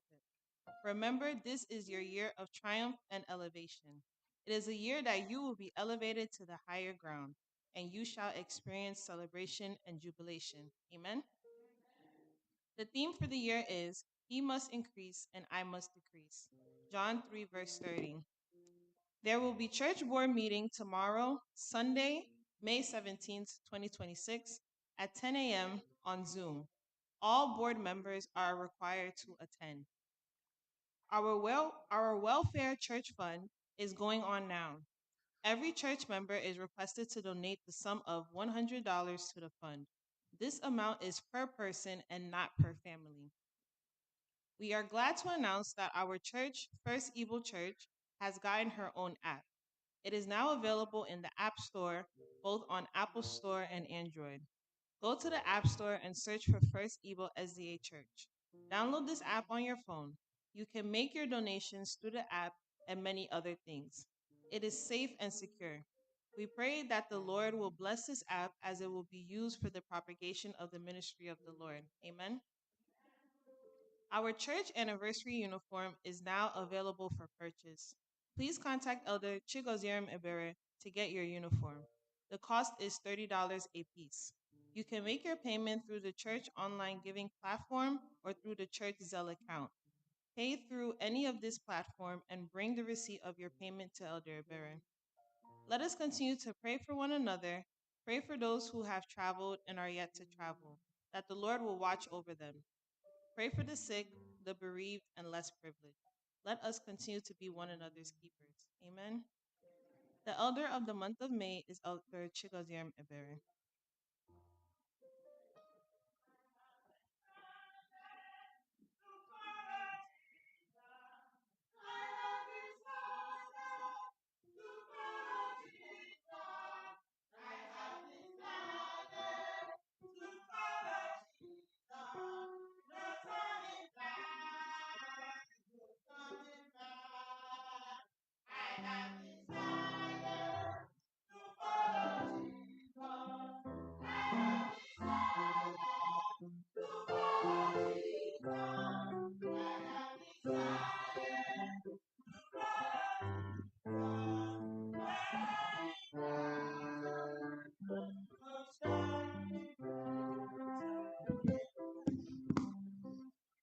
This little light of mine, I'm gonna let it shine. This little light of mine, I'm gonna let it shine, let it shine, let it shine, let it shine. This little light of mine, I'm gonna let it shine. This little light of mine, I'm gonna let it shine, let it shine, let it shine, let it shine. Amen. Happy Sabbath, church. Happy Sabbath. Today is World Adventurer Day. Amen. Oh, today is World Adventurer Day, and we cannot be left out. We cannot just be sitting back. So I asked my adventurers, please dress up in your Class A regalia and come so that First Igbo knows that the light bearers are still what? We're still shining. This little light of mine, I'm gonna let it shine. This little light of mine, I'm gonna let it shine, let it shine, let it shine, let it shine. Amen. You know, when I'm involved, there is money involved. Yeah. So my children will be doing a little presentations and songs. And after that, I'll be calling everybody one after the other. We don't have money. We were supposed to go for our youth program this year, but we are not going because our purses are empty. We don't have anything. The church is refused. Before the church itself, we don't have anyone to borrow the youth. To lend to the youth, that's the English. So please, I'm urging you to please, when we call you, mommies and daddies, please do not disappoint us. We do not have money. We want to go for our program next year. We are preparing for it. We need the tents, we need the pots, we need the cooking items, everything that we can get our hands to. Please, when we call you, kindly donate generously to these little ones so that we can continue to shine this light. In Jesus' name, amen. I will wear a crown in my Father's house, in my Father's house, in my Father's house. I will wear a crown in my Father's house, and there'll be joy, joy, joy. Oh, I will wear a crown in my Father's house. Oh, in my Father's house. Oh, in my Father's house. I will wear a crown in my Father's house, and there'll be joy, joy, joy. The first person on our list is Elder Matthew. Elder Ihianye Matthew is the first on our list. Amen. We are calling you, sir, to please come and support the adventurers. If you don't have the money here, we can collect promissory notes. We can collect checks. We can collect word of mouth. We'll write it down. I'll follow up. Don't worry about it. So then, Ihianye, Biko, and the pastor to come and support your children. Father's house and there'll be joy, joy, joy.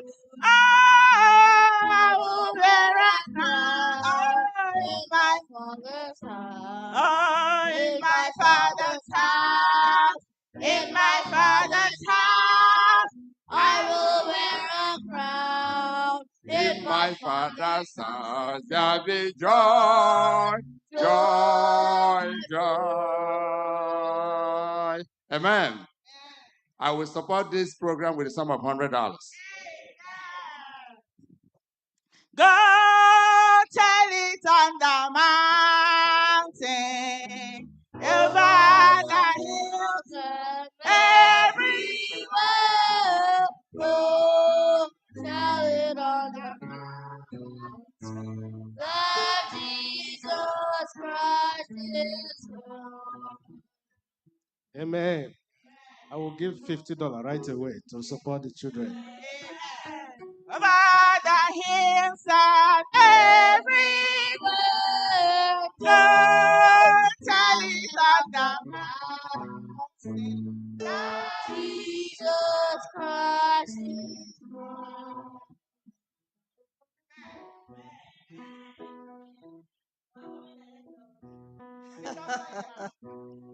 Happy Sabbath, church. I don't know how much you remember.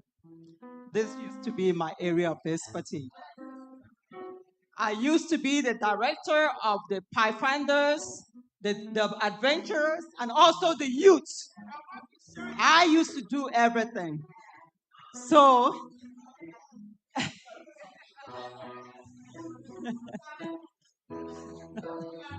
well, on that light, I'm going to support my children, these little ones, with a sum of $200. Amen, amen. Blessings and glory. Wisdom, thanksgiving. And honor. Power and might. Lead us to the Lord. Forever and ever. Amen. Blessings and glory. Thanksgiving and Lord, power and might be unto the Lord forever and ever. Amen.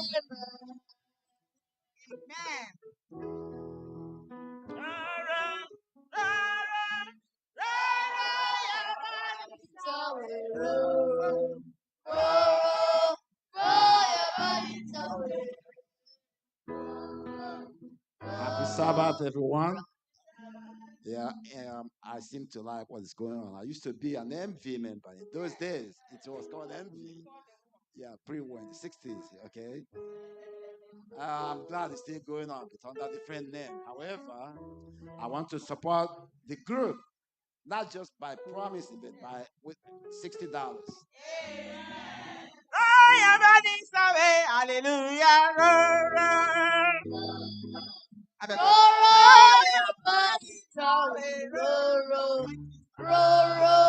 Roll your bodies away. Let you go give us $100. Roll your bodies away. Roll your bodies away. Oh, my Jesus is coming again. Roll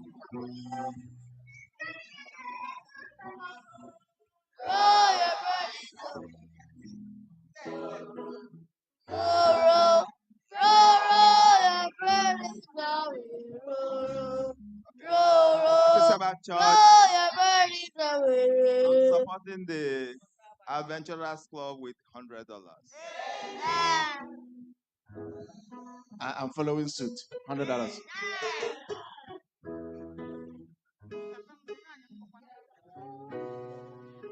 Roll your bodies away, hallelujah. Roll, Roll your burdens away. Roll. hallelujah. Roll your burdens away. Roll your burdens away.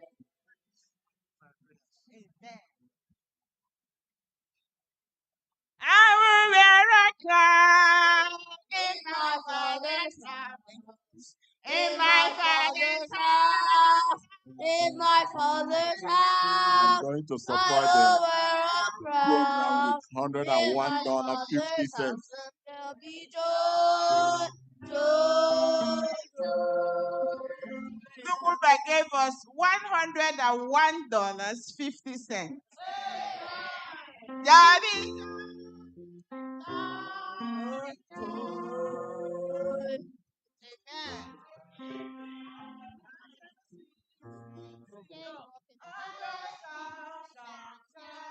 I'm gonna sing, I'm gonna shout, praise the Lord.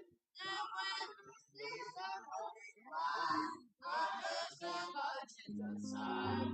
I'm gonna sing, I'm gonna shout, praise the Lord. Ụmụntakịrị unu agbalịara jikere pụta taa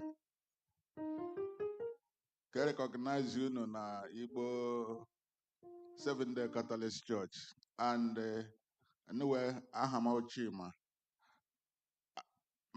I don't do things alone. Me and my other half, we combine to do things. And that being the case, we will be meeting Gold, who is the leader, and then we'll talk to her. Thank you. Sing, I'm gonna shout, shout, shout. I'm gonna sing, I'm gonna shout, praise the Lord. And when the gates are open wide, I'm gonna stand by Jesus' side. I'm gonna sing, I'm gonna shout, praise the Lord. amen. Unamala demand ngane Jimmy mehe without him. So I'm me reaching out to him. Then I'll get back to you. Go. Welcome, Mocha. So I'll get my double.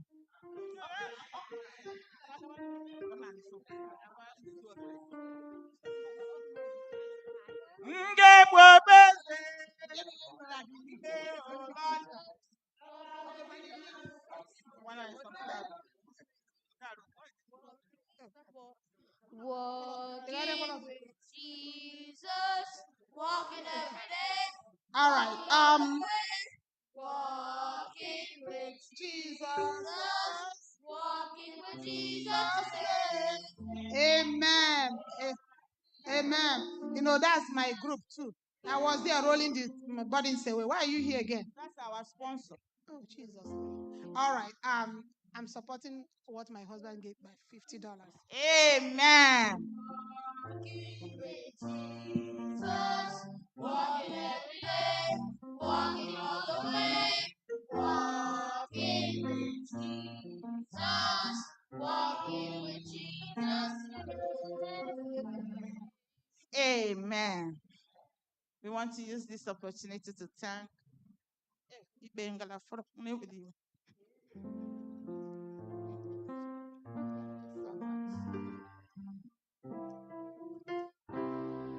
We want to use this opportunity to thank each and every one of you. Or the one online that want to give us something, please indicate. And you can also give through the Adventist Giving app. I pray that the Lord, wherever this money came from, He will multiply and bless each and every one of you in Jesus' name. Amen. Let's pray with them, please. Let's pray with them. Let's pray. Let's pray. Heavenly Father, we thank you for this special day. We thank you for the young ones. Thank you for the programs they have ahead to do. We thank you for presenting themselves before you today. Lord, we pray that in their mission that you bless them in Jesus' name. Thank you, Father, for all who contributed and those who are going to do much more. To you be all honor and glory, Lord. We ask in Jesus' name. Amen. Amen. This little light of mine, let it shine. Let it shine. Let it shine.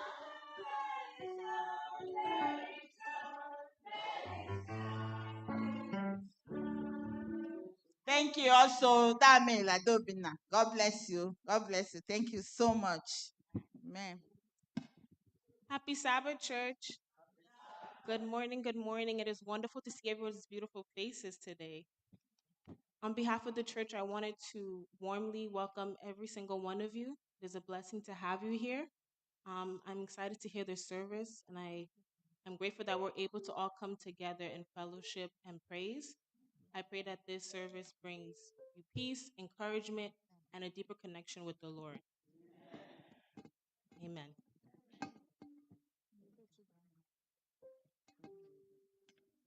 Our affirmation of faith will be taken from Revelation 4, verse 6 to 7.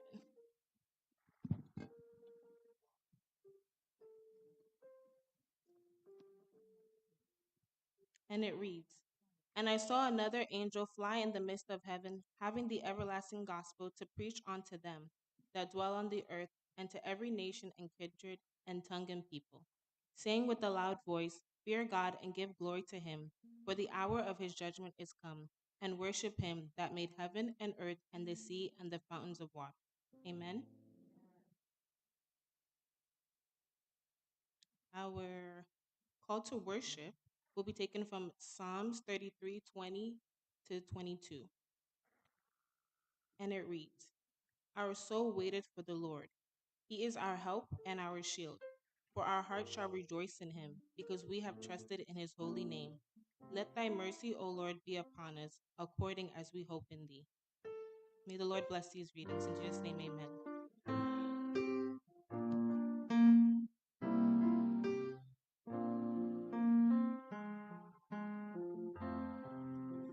There's a sweet, sweet, sweet spirit in this place.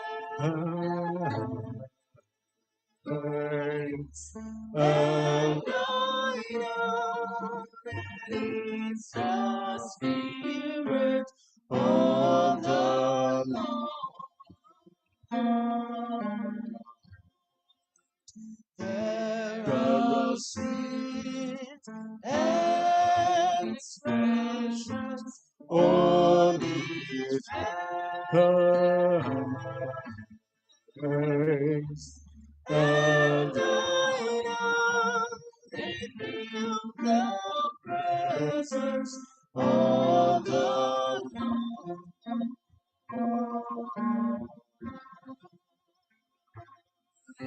Sweet Holy Spirit, sweet help me down. Stand right there because feel us with your and for these blessings we lift our hands in prayer. Without a doubt we know that we have been revived when we strongly Jesus prayer.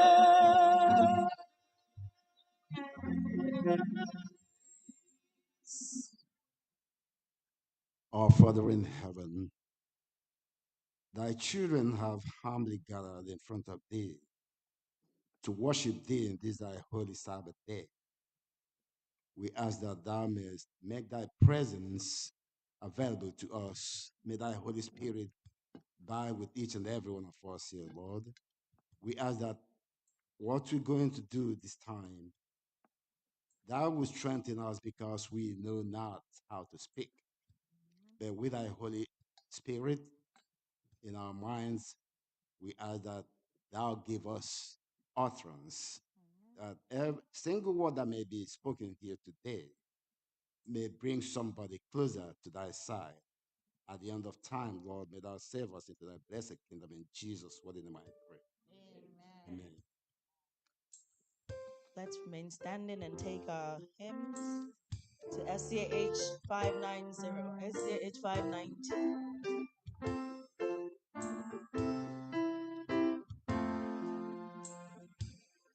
When we walk with the Lord in the light of His word, what a glory He shines on our way. When we do His good will, He abides with us still, and we all who will trust and obey. Trust and obey, for there's no other way to be happy in Jesus, but to trust and obey. Not a shadow can rise, nor a cloud in the skies, but His light quickly drives it away. Nor a doubt, nor a fear, nor a sign, nor a tear can abide when we trust and obey. Trust and obey, for there's no other way to be happy in Jesus, but to trust and obey. Nor a boding we bear, nor a sorrow we share, but a joy not richly repair, nor a grief for a loss, nor a frown, nor a cross, but is blessed if we trust and obey. Trust and obey, for there's no other way to be happy in Jesus, but to trust and obey. But we never can prove the delight of His love unto all on the altar we lay. For the favor He shows, for the joy He bestows, and for them who will trust and obey. Trust and obey, for there's no other way to be happy in Jesus, but to trust and obey.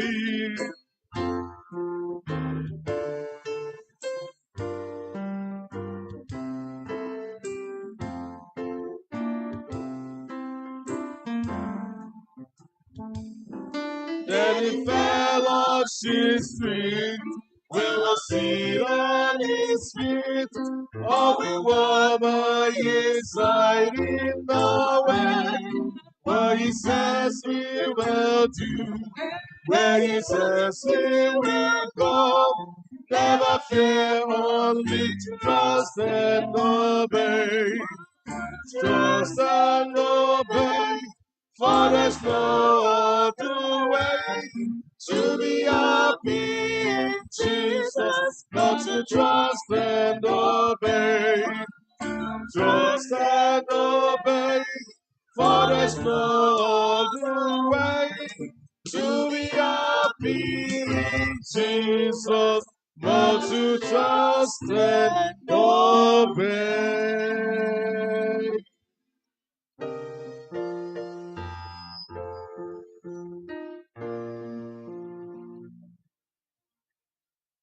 All this is consolate,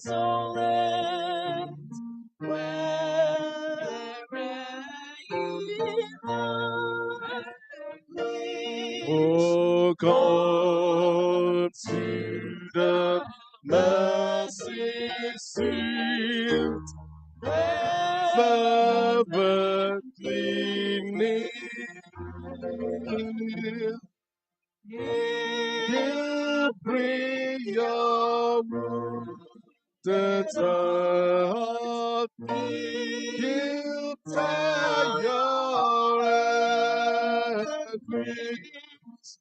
And so sorrow that heaven cannot heal. And so sorrow that heaven cannot heal.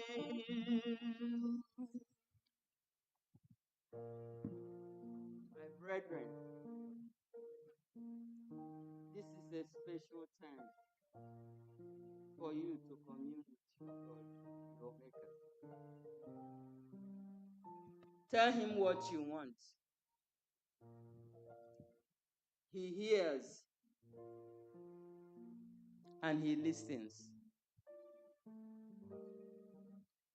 I don't know what your problem is. Remember, we worship a God of breakthroughs. Nothing is impossible with God. He does everything well.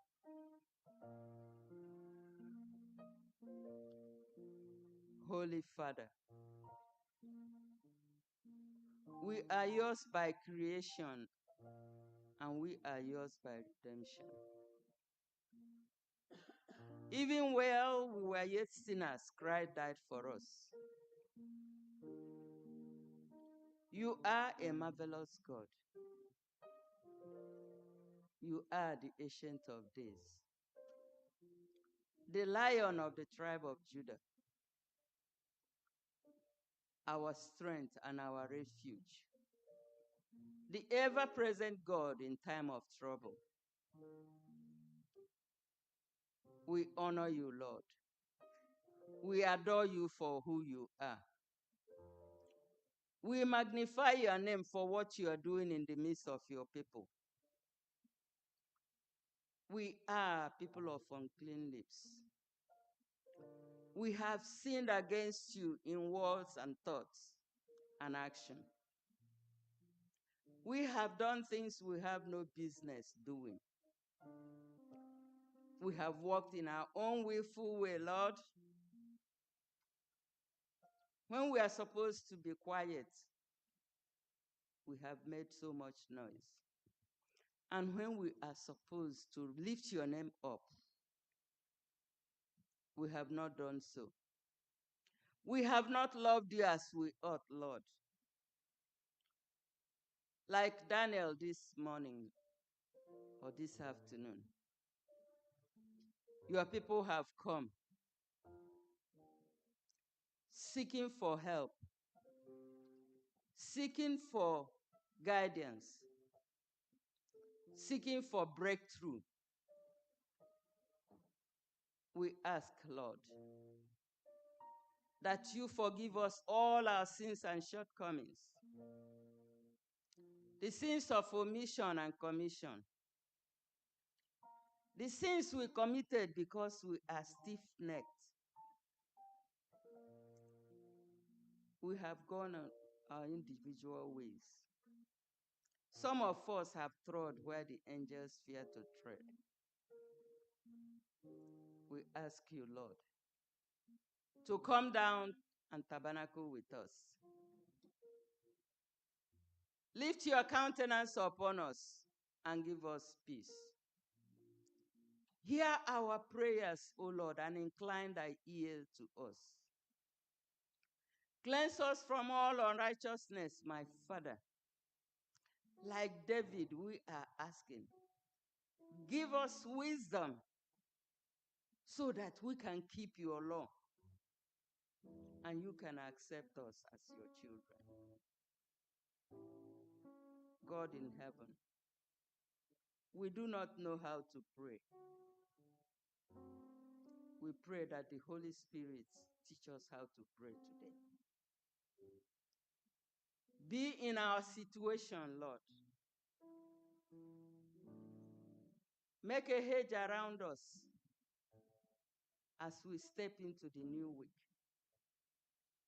so that the Holy Spirit will lead our steps, will guide our footsteps in your word.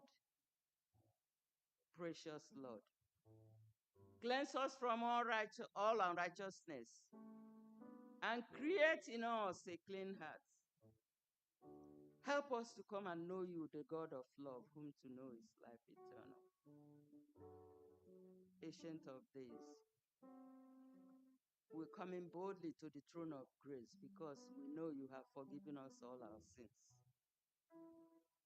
So Jesus has access to our prayer. The Holy Spirit has access to our prayers this afternoon.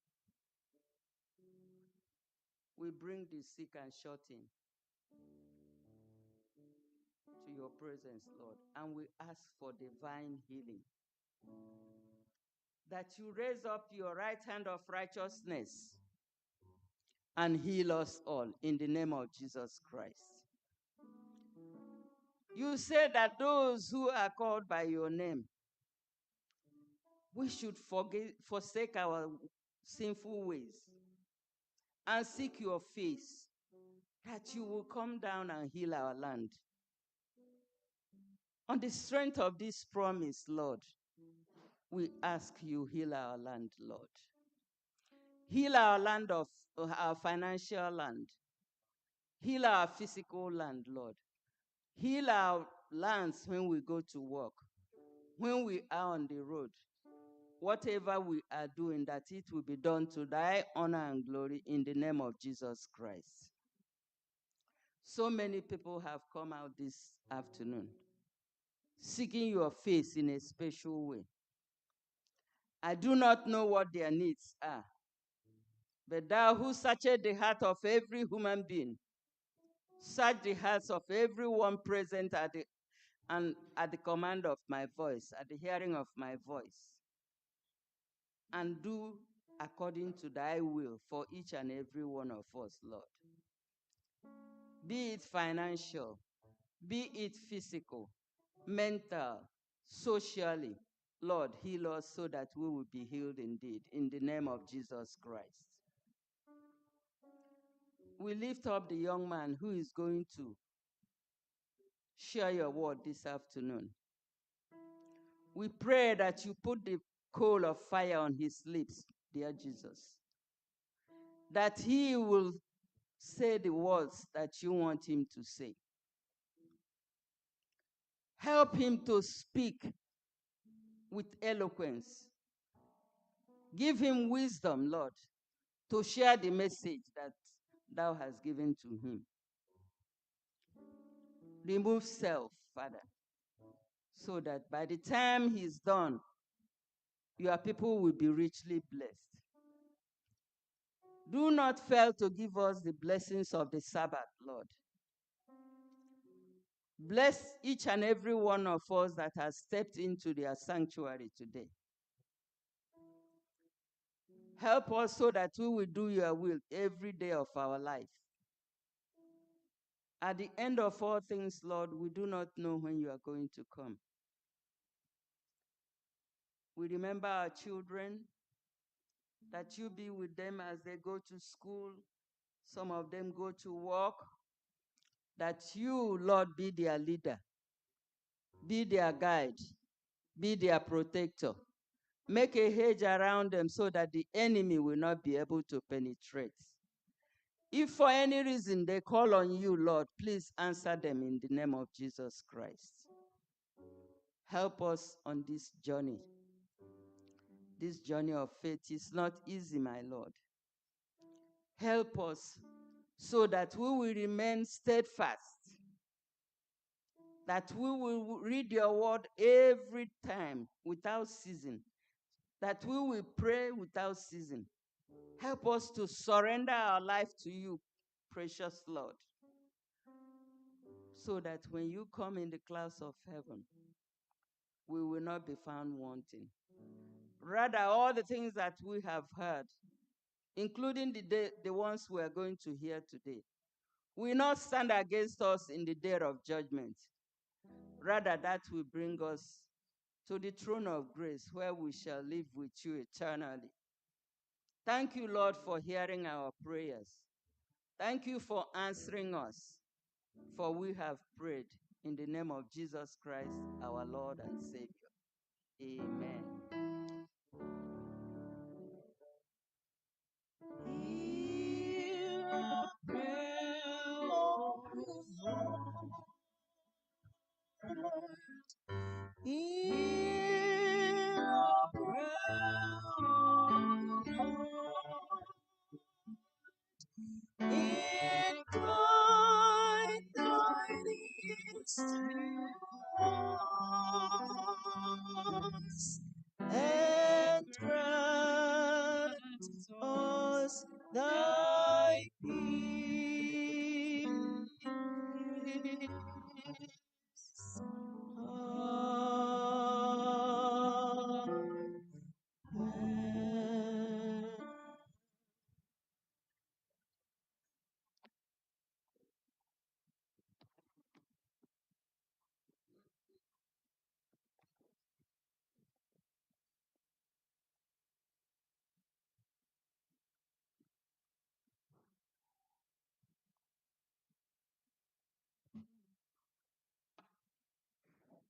Offering time, they say, is a blessing time. This is time that our God instructs us to return our tithe and offering. As we know, as Adventists, recorded in the book of Malachi, chapter 3, verse 10, the Lord said,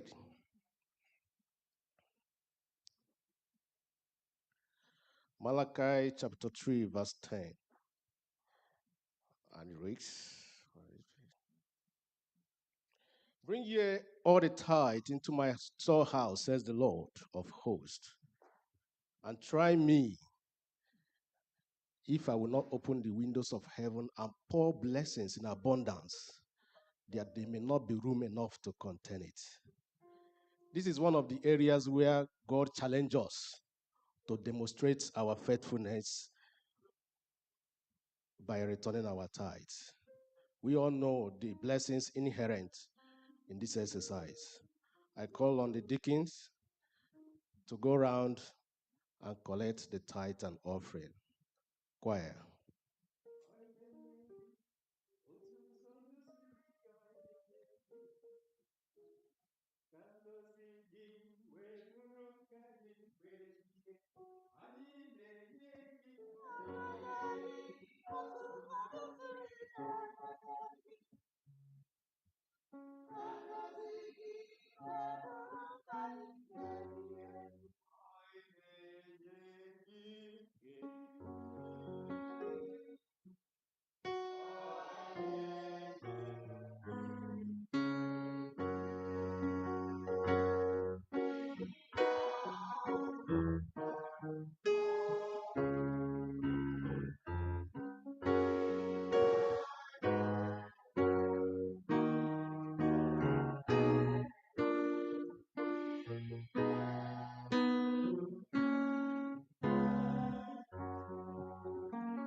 Father, we thank you for an opportunity to be part of this exercise.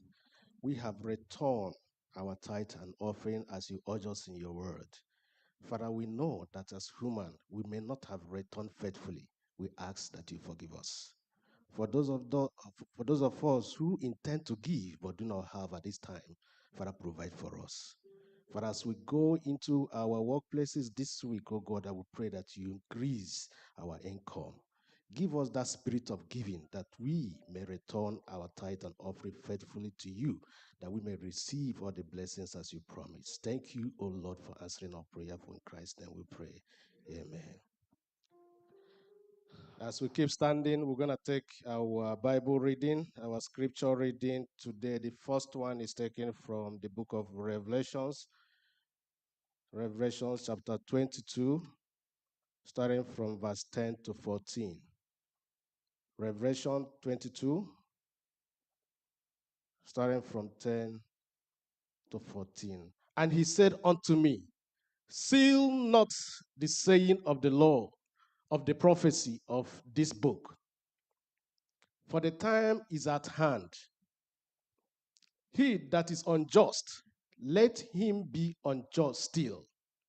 And he which is filthy, let him be filthy still. And he that is righteous, let him be righteous still. And he that is holy, let him be holy still. And behold, I come quickly, and my reward is with me, to give every man according as his work shall be. I am Alpha and Omega, the beginning and the end, the first and the last. Blessed are they that do these commandments, that they may have right to the tree of life, and may enter in through the gates into the city. Amen. Let's go to the second reading, 1 Thessalonians chapter 4, from 15 to 17. 1 Thessalonians chapter 4, 15 to 17. Church, if you're there, say loud amen. Let's look at the screen. For this we say unto you by the word of the Lord, that we which are alive and remain unto the coming of the Lord shall not prevent them which are asleep. For the Lord himself shall descend from heaven with a shout, with the voice of the archangel, and with the trump of God, and the dead in Christ shall rise first. Then we which are alive and remain shall be caught up together with them in the clouds to meet the Lord in the air, and so shall we ever be with the Lord. May the Lord add blessings to his words in Christ's name.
Amen.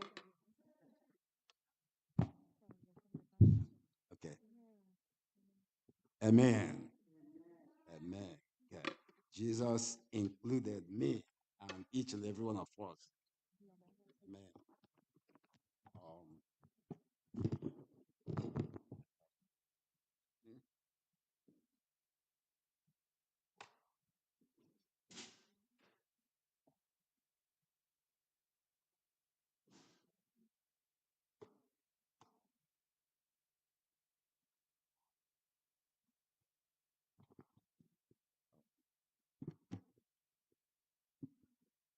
for your patience for a few seconds.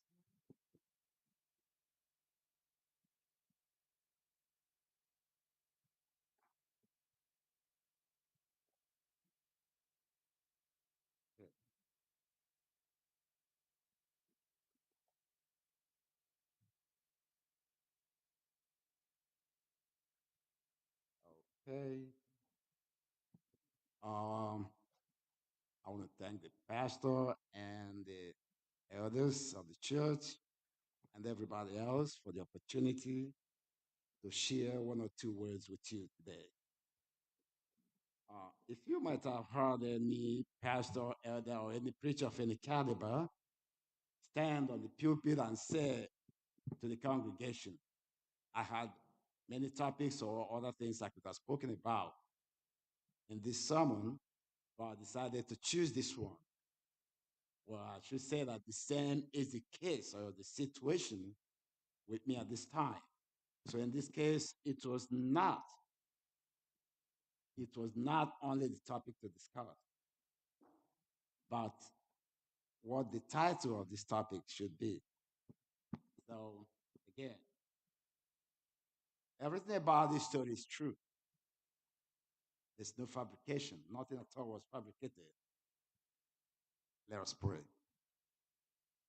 Heavenly Father, this time, thy children stand ready to hear thy word. But the person on the pulpit knows nothing to say. For I know that thou will increase and I must decrease. So this time I ask you to hide me behind the cross. Talk to thy children through me as if to please thee. May every word out of my mouth be ordained from heaven above. At last, grant thy children place within thy heavenly kingdom in Jesus' name. Amen. I have captioned the story, I should say, a tale of two eras with versions untold. What is this about? Well, according to the caption, the discussion draws our mind to some 53, 54 years ago or thereabout. Actually, the years I will focus on would be the years between 1972 and 1973, and the place is no other than Adventist High School, commonly known as Ihe High School.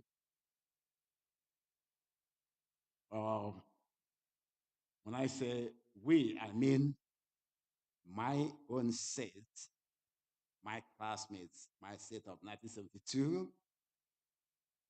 who did WASC at the end of 1972 and expected the result early 1973. Okay. So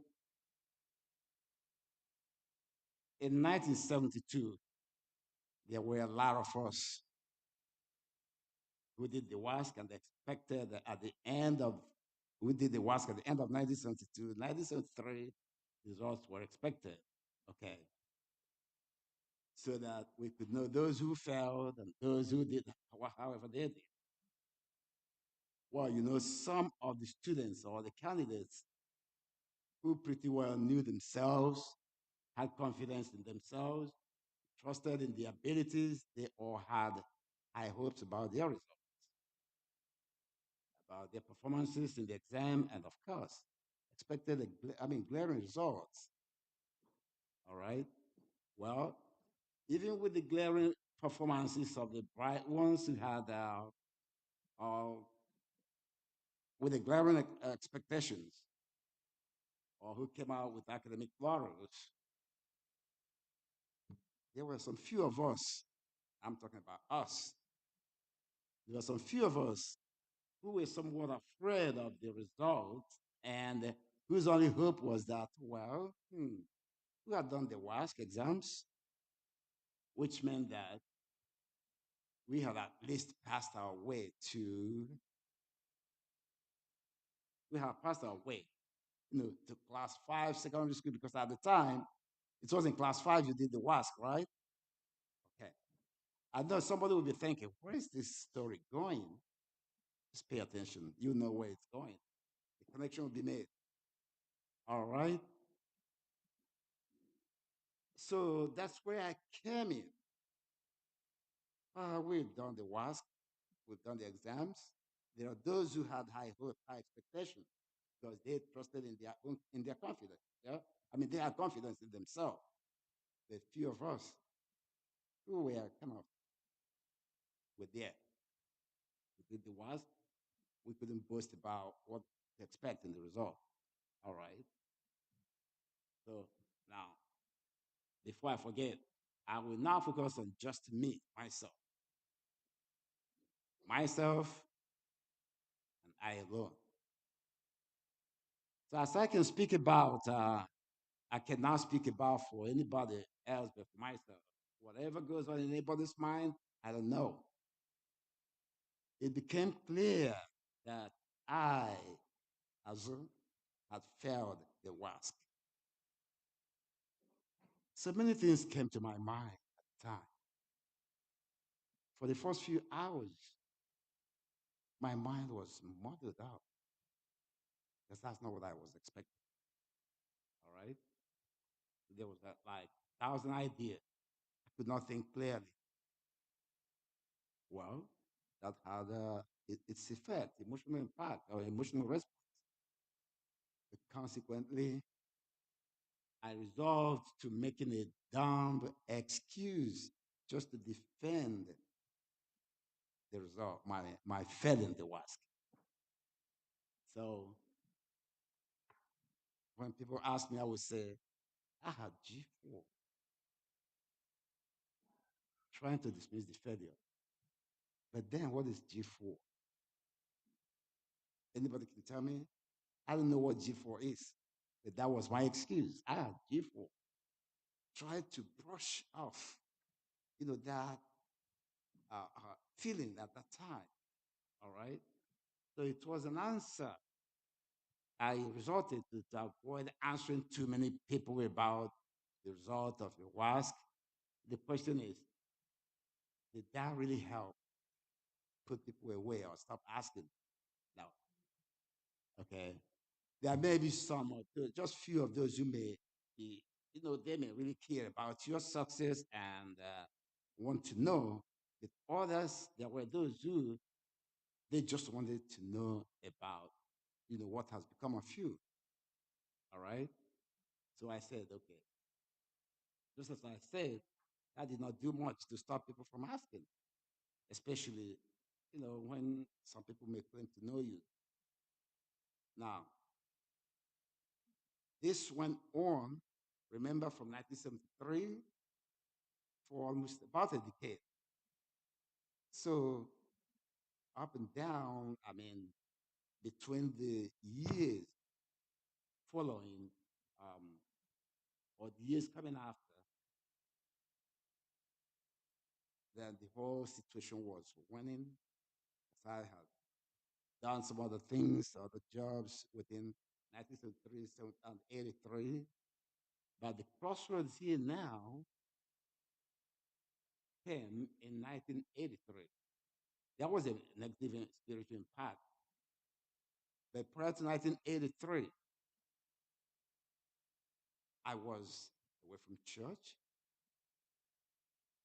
from active church membership and participation. I became an angry non-member of the church. And the truth is, the church I had grown to know over the years, and the truth I had grown to know over the years, I wasn't participating again actively, because of anger, felling the wax, and its resultant effects or impact. So I tried to maintain a distance from people I thought would ask me or would want to know how I'm doing. Okay. But while this was happening, subconsciously, I should say, I was still aware of the fact that it's the word of God only that has answer to all our confusions. Okay. So I made the journey back to the church. I made the journey back to church membership. In 1983, I decided to get back to walk and to work for the Lord again. I became a literature evangelist, and as God will have it, there was an evangelistic group called Maranatha Evangelism, Evangelism Team, right there at the Eshugu. Okay. And the team was headed by Elder Chukwemeka Wandeko at the time, though he's late now. Okay. So the active engagement of that evangelism group in sowing efforts was just what my soul needed at the time. So I became a member of the group, and we were involved in evangelistic work at different places and communities. Now, the unfolding of the new era. Remember, I titled this Tale of Two Eras. While yet a member of the evangelism group at SDA Church, Ishugu, and participating in different evangelistic efforts, I had an experience I could never have thought of. And that really strengthened my faith. And not only did it strengthen my faith, it brought many things into perspective about the Bible, about God, about prayer. In fact, prior to this time, I could go to church, I could read the Bible, I could pray, but I did not know exactly how to pray, what to expect after praying, because I just need to open my mouth and ask God what without believing, without knowing how to believe. Okay, until this time. So I will never forget somewhere on the morning of June 6, 1984, around 4 or 5 a.m. in the morning. So I cannot tell exactly what hour of the night it was. I was in a deep sleep. In what seemed like a dream or a vision, I saw up in the sky, that's in the heaven, round about a time that looks like dusk or early hours of the evening, you know. I saw a hand. That was in that dream. A hand reached out in the sky and opened a door that dusk, those out of the dusk. As the hand opened the door, there was an innumerable host of angels streaming out, flying around in the sky from the open door. They were all clad in white robes and had each one a trumpet. They were blowing as they flew around in the sky. I was expecting them to touch down, but there was no such thing. Okay. So there I was in that dream or vision, seeing the heavenly host of angels. Incidentally, when the host of angels had filled the sky, then there was the kingly couch. And upon the couch was seated no one else but the Son of God that was in that dream or vision, dressed in a beautiful white robe and with a kingly crown on his head. All of a sudden, I started jumping and shouting, "Yes, my Jesus is coming. Hallelujah, my Jesus is coming." As I was jubilating and jumping, some new song came into my mouth saying, don't don't mind what I'm going to sing. I didn't learn this song before. That was just, it came abruptly. Omemma meregawa, omenjo meregawa, omemma meregawa, which means he who is just, let him be just still. He who is unjust, let him be unjust still. He who is filthy, let him be filthy still. He who is righteous, let him be righteous still. He who is holy, let him be holy still. And this scriptural text was found in the book of Revelation, chapter 22. So when I woke up from that sleep, I tried to consider what that vision would be saying to us. When I tried to rationalize the fact that neither Christ nor the angels touched down to this earth, that it might be the end of probationary period rather than Christ's second coming, then something said to me that this earth has gotten so sinful that Christ's feet would not touch down to it again.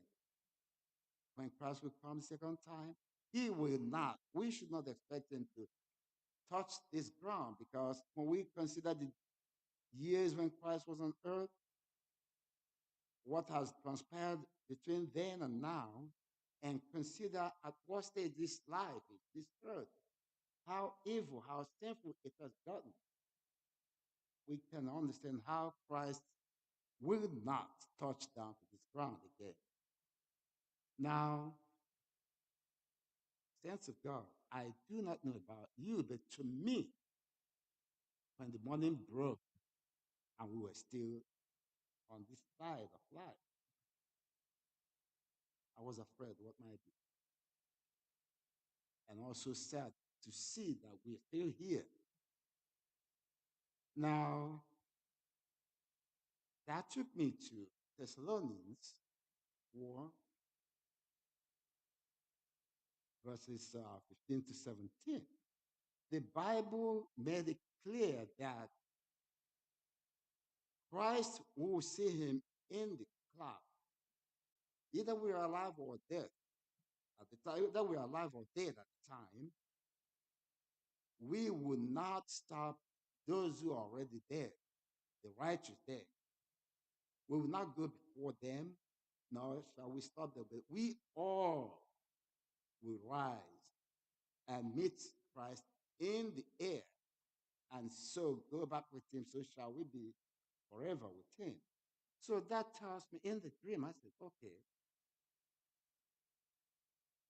this looks like exactly what is being said in Thessalonians. Christ in the middle of the air, the angels, Christ not touching down. Okay. So our hope, our hope is that the hope of every Christian is that when we pray to God in the name of our Lord and Savior, he hears and forgives us. But when it gets to a point where the filthy remains filthy, the just remains just, what does it say to us? Then that means that there is no more, everything is up, time is up, everything is sealed. If you are righteous, you can never change again, go back to being sinful. If you're sinful, you can never again go back to being righteous. You cannot repent to become righteous. So it means time is up. Then where are we? So when there is no more repentance, what is our hope? So this is why while we are yet here now, we do not know when. When we don't know when Christ comes in Matthew 20, verse 20, Matthew chapter 24, verses 42 to 44. The Bible admonishes us to be ready, for the Son of Man cometh at an hour we do not expect. What will be our hope? We don't want Christ to come like a thief in the night, unexpectedly. Every time we come to church, every time we listen, we hear, the scriptures.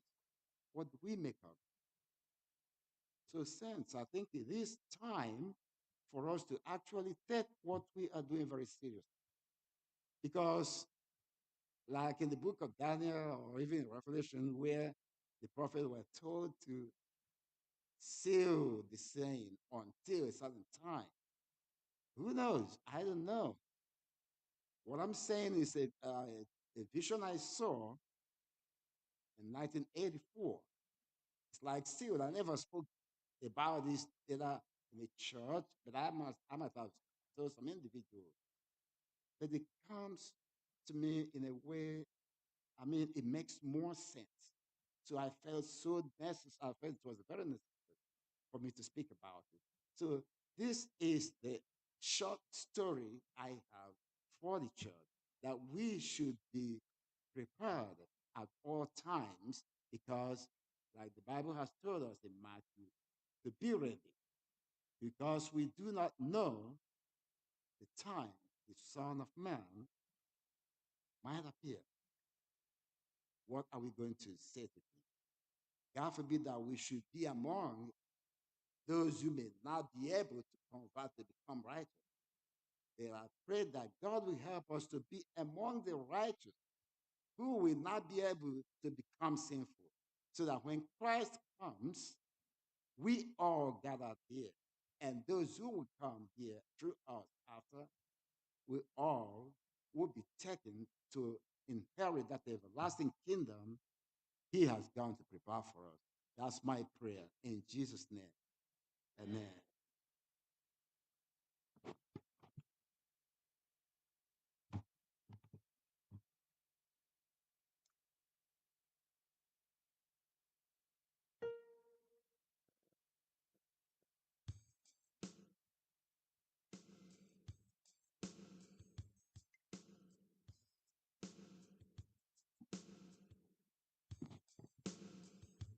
We thank the Azu for those words of admonition and encouraging us to be ready at all times for our Lord in case he comes. The Lord bless your ministry, sir, in Jesus' name. Let us rise as we bring the service to a close with the use of our hymn, SDA 449. 449.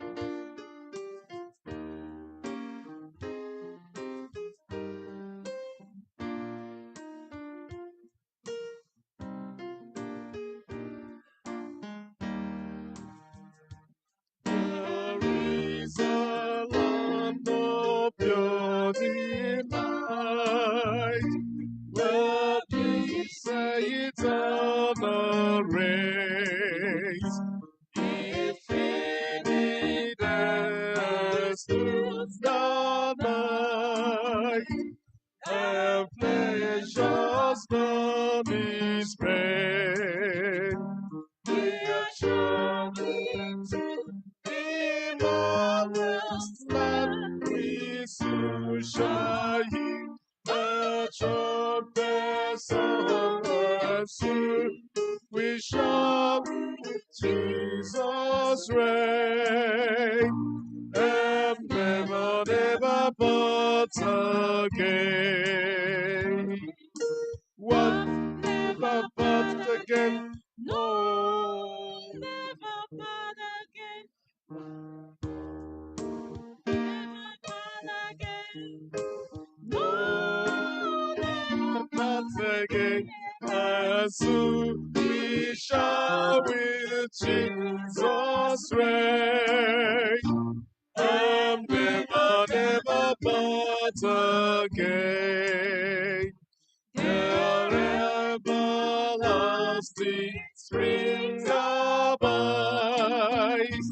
I'm never withdrawn found. And born whose steps device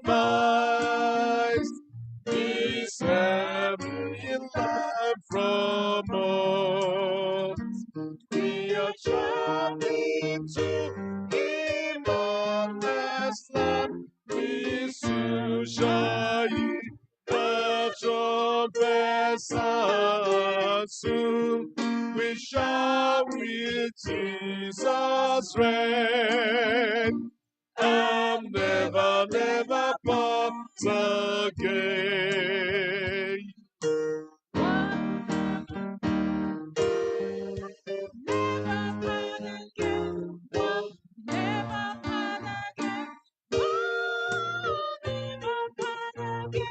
And soon we shall with Jesus reign.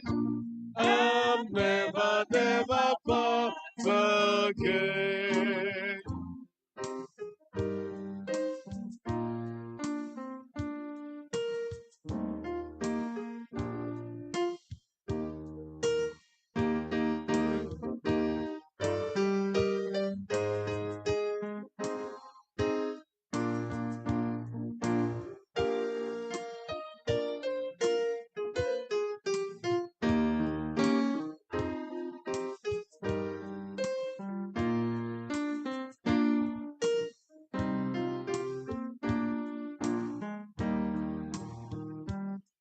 Could we but stand where Moses stood and view the unseen world? Our God is most great and good. Could ever charm us more? We're traveling to Emmanuel's land. We soon shall hear the trumpet sound, and soon we shall with Jesus reign, and never, never part again. Never part again.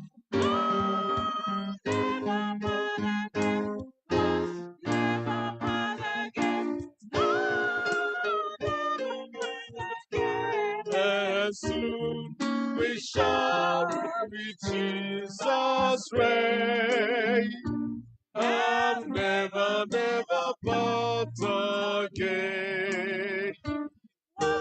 Never part again. Never part again. Never part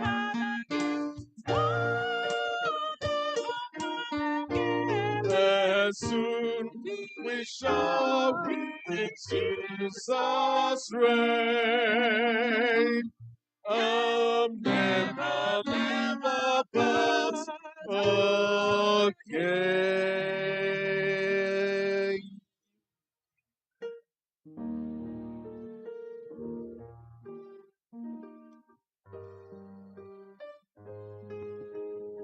Thank you, Heavenly Father, the way thou hast been with us throughout this service. As we depart, oh Lord, we are not departing from thee, but we are asking that thy Holy Spirit will fill our lives and thy holy angels will watch over us as we depart to our various homes.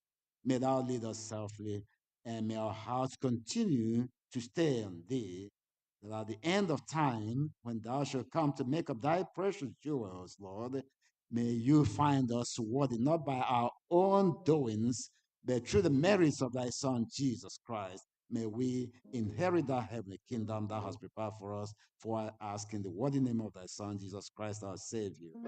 Amen.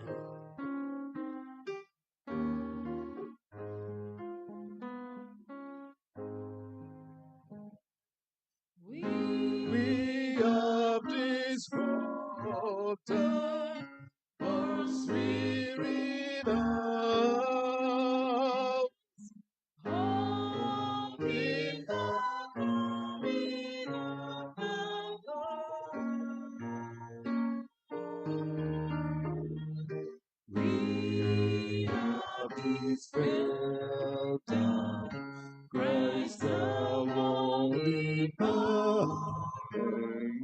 faith in the promise of His word. We believe the time is here, oh, when the nations far and shall awaken, shall sing. Hallelujah, Christ is King. We have discovered the Spirit now. Oh, in the glory, not the Lord.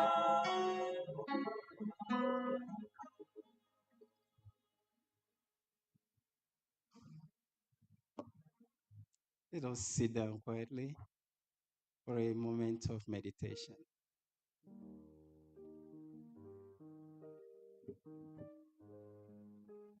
It's a wonderful time for you to communicate with the Lord at this time.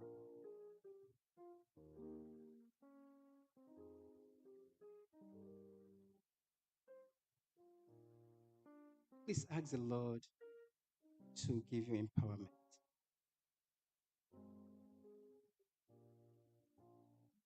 as we continue to hope and expect His second return, so that we will not be found wanting when He arrives back.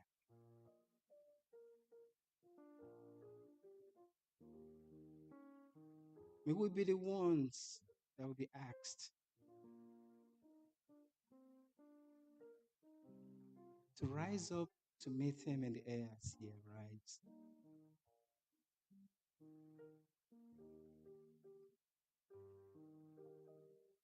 I'm praying that we may not be cast away, that the Lord will harvest us, and that we'll be part of that crowd that will be available to join Him on that day. Oh Lord, that's our prayer and that's our hope. We're praying, mighty Lord, that each day, each step, and each year, as we continue to anticipate your second coming, that you continue to make us ready, well prepared to be those that you welcome on that day. And this is our prayer today, because we have prayed in Jesus' name.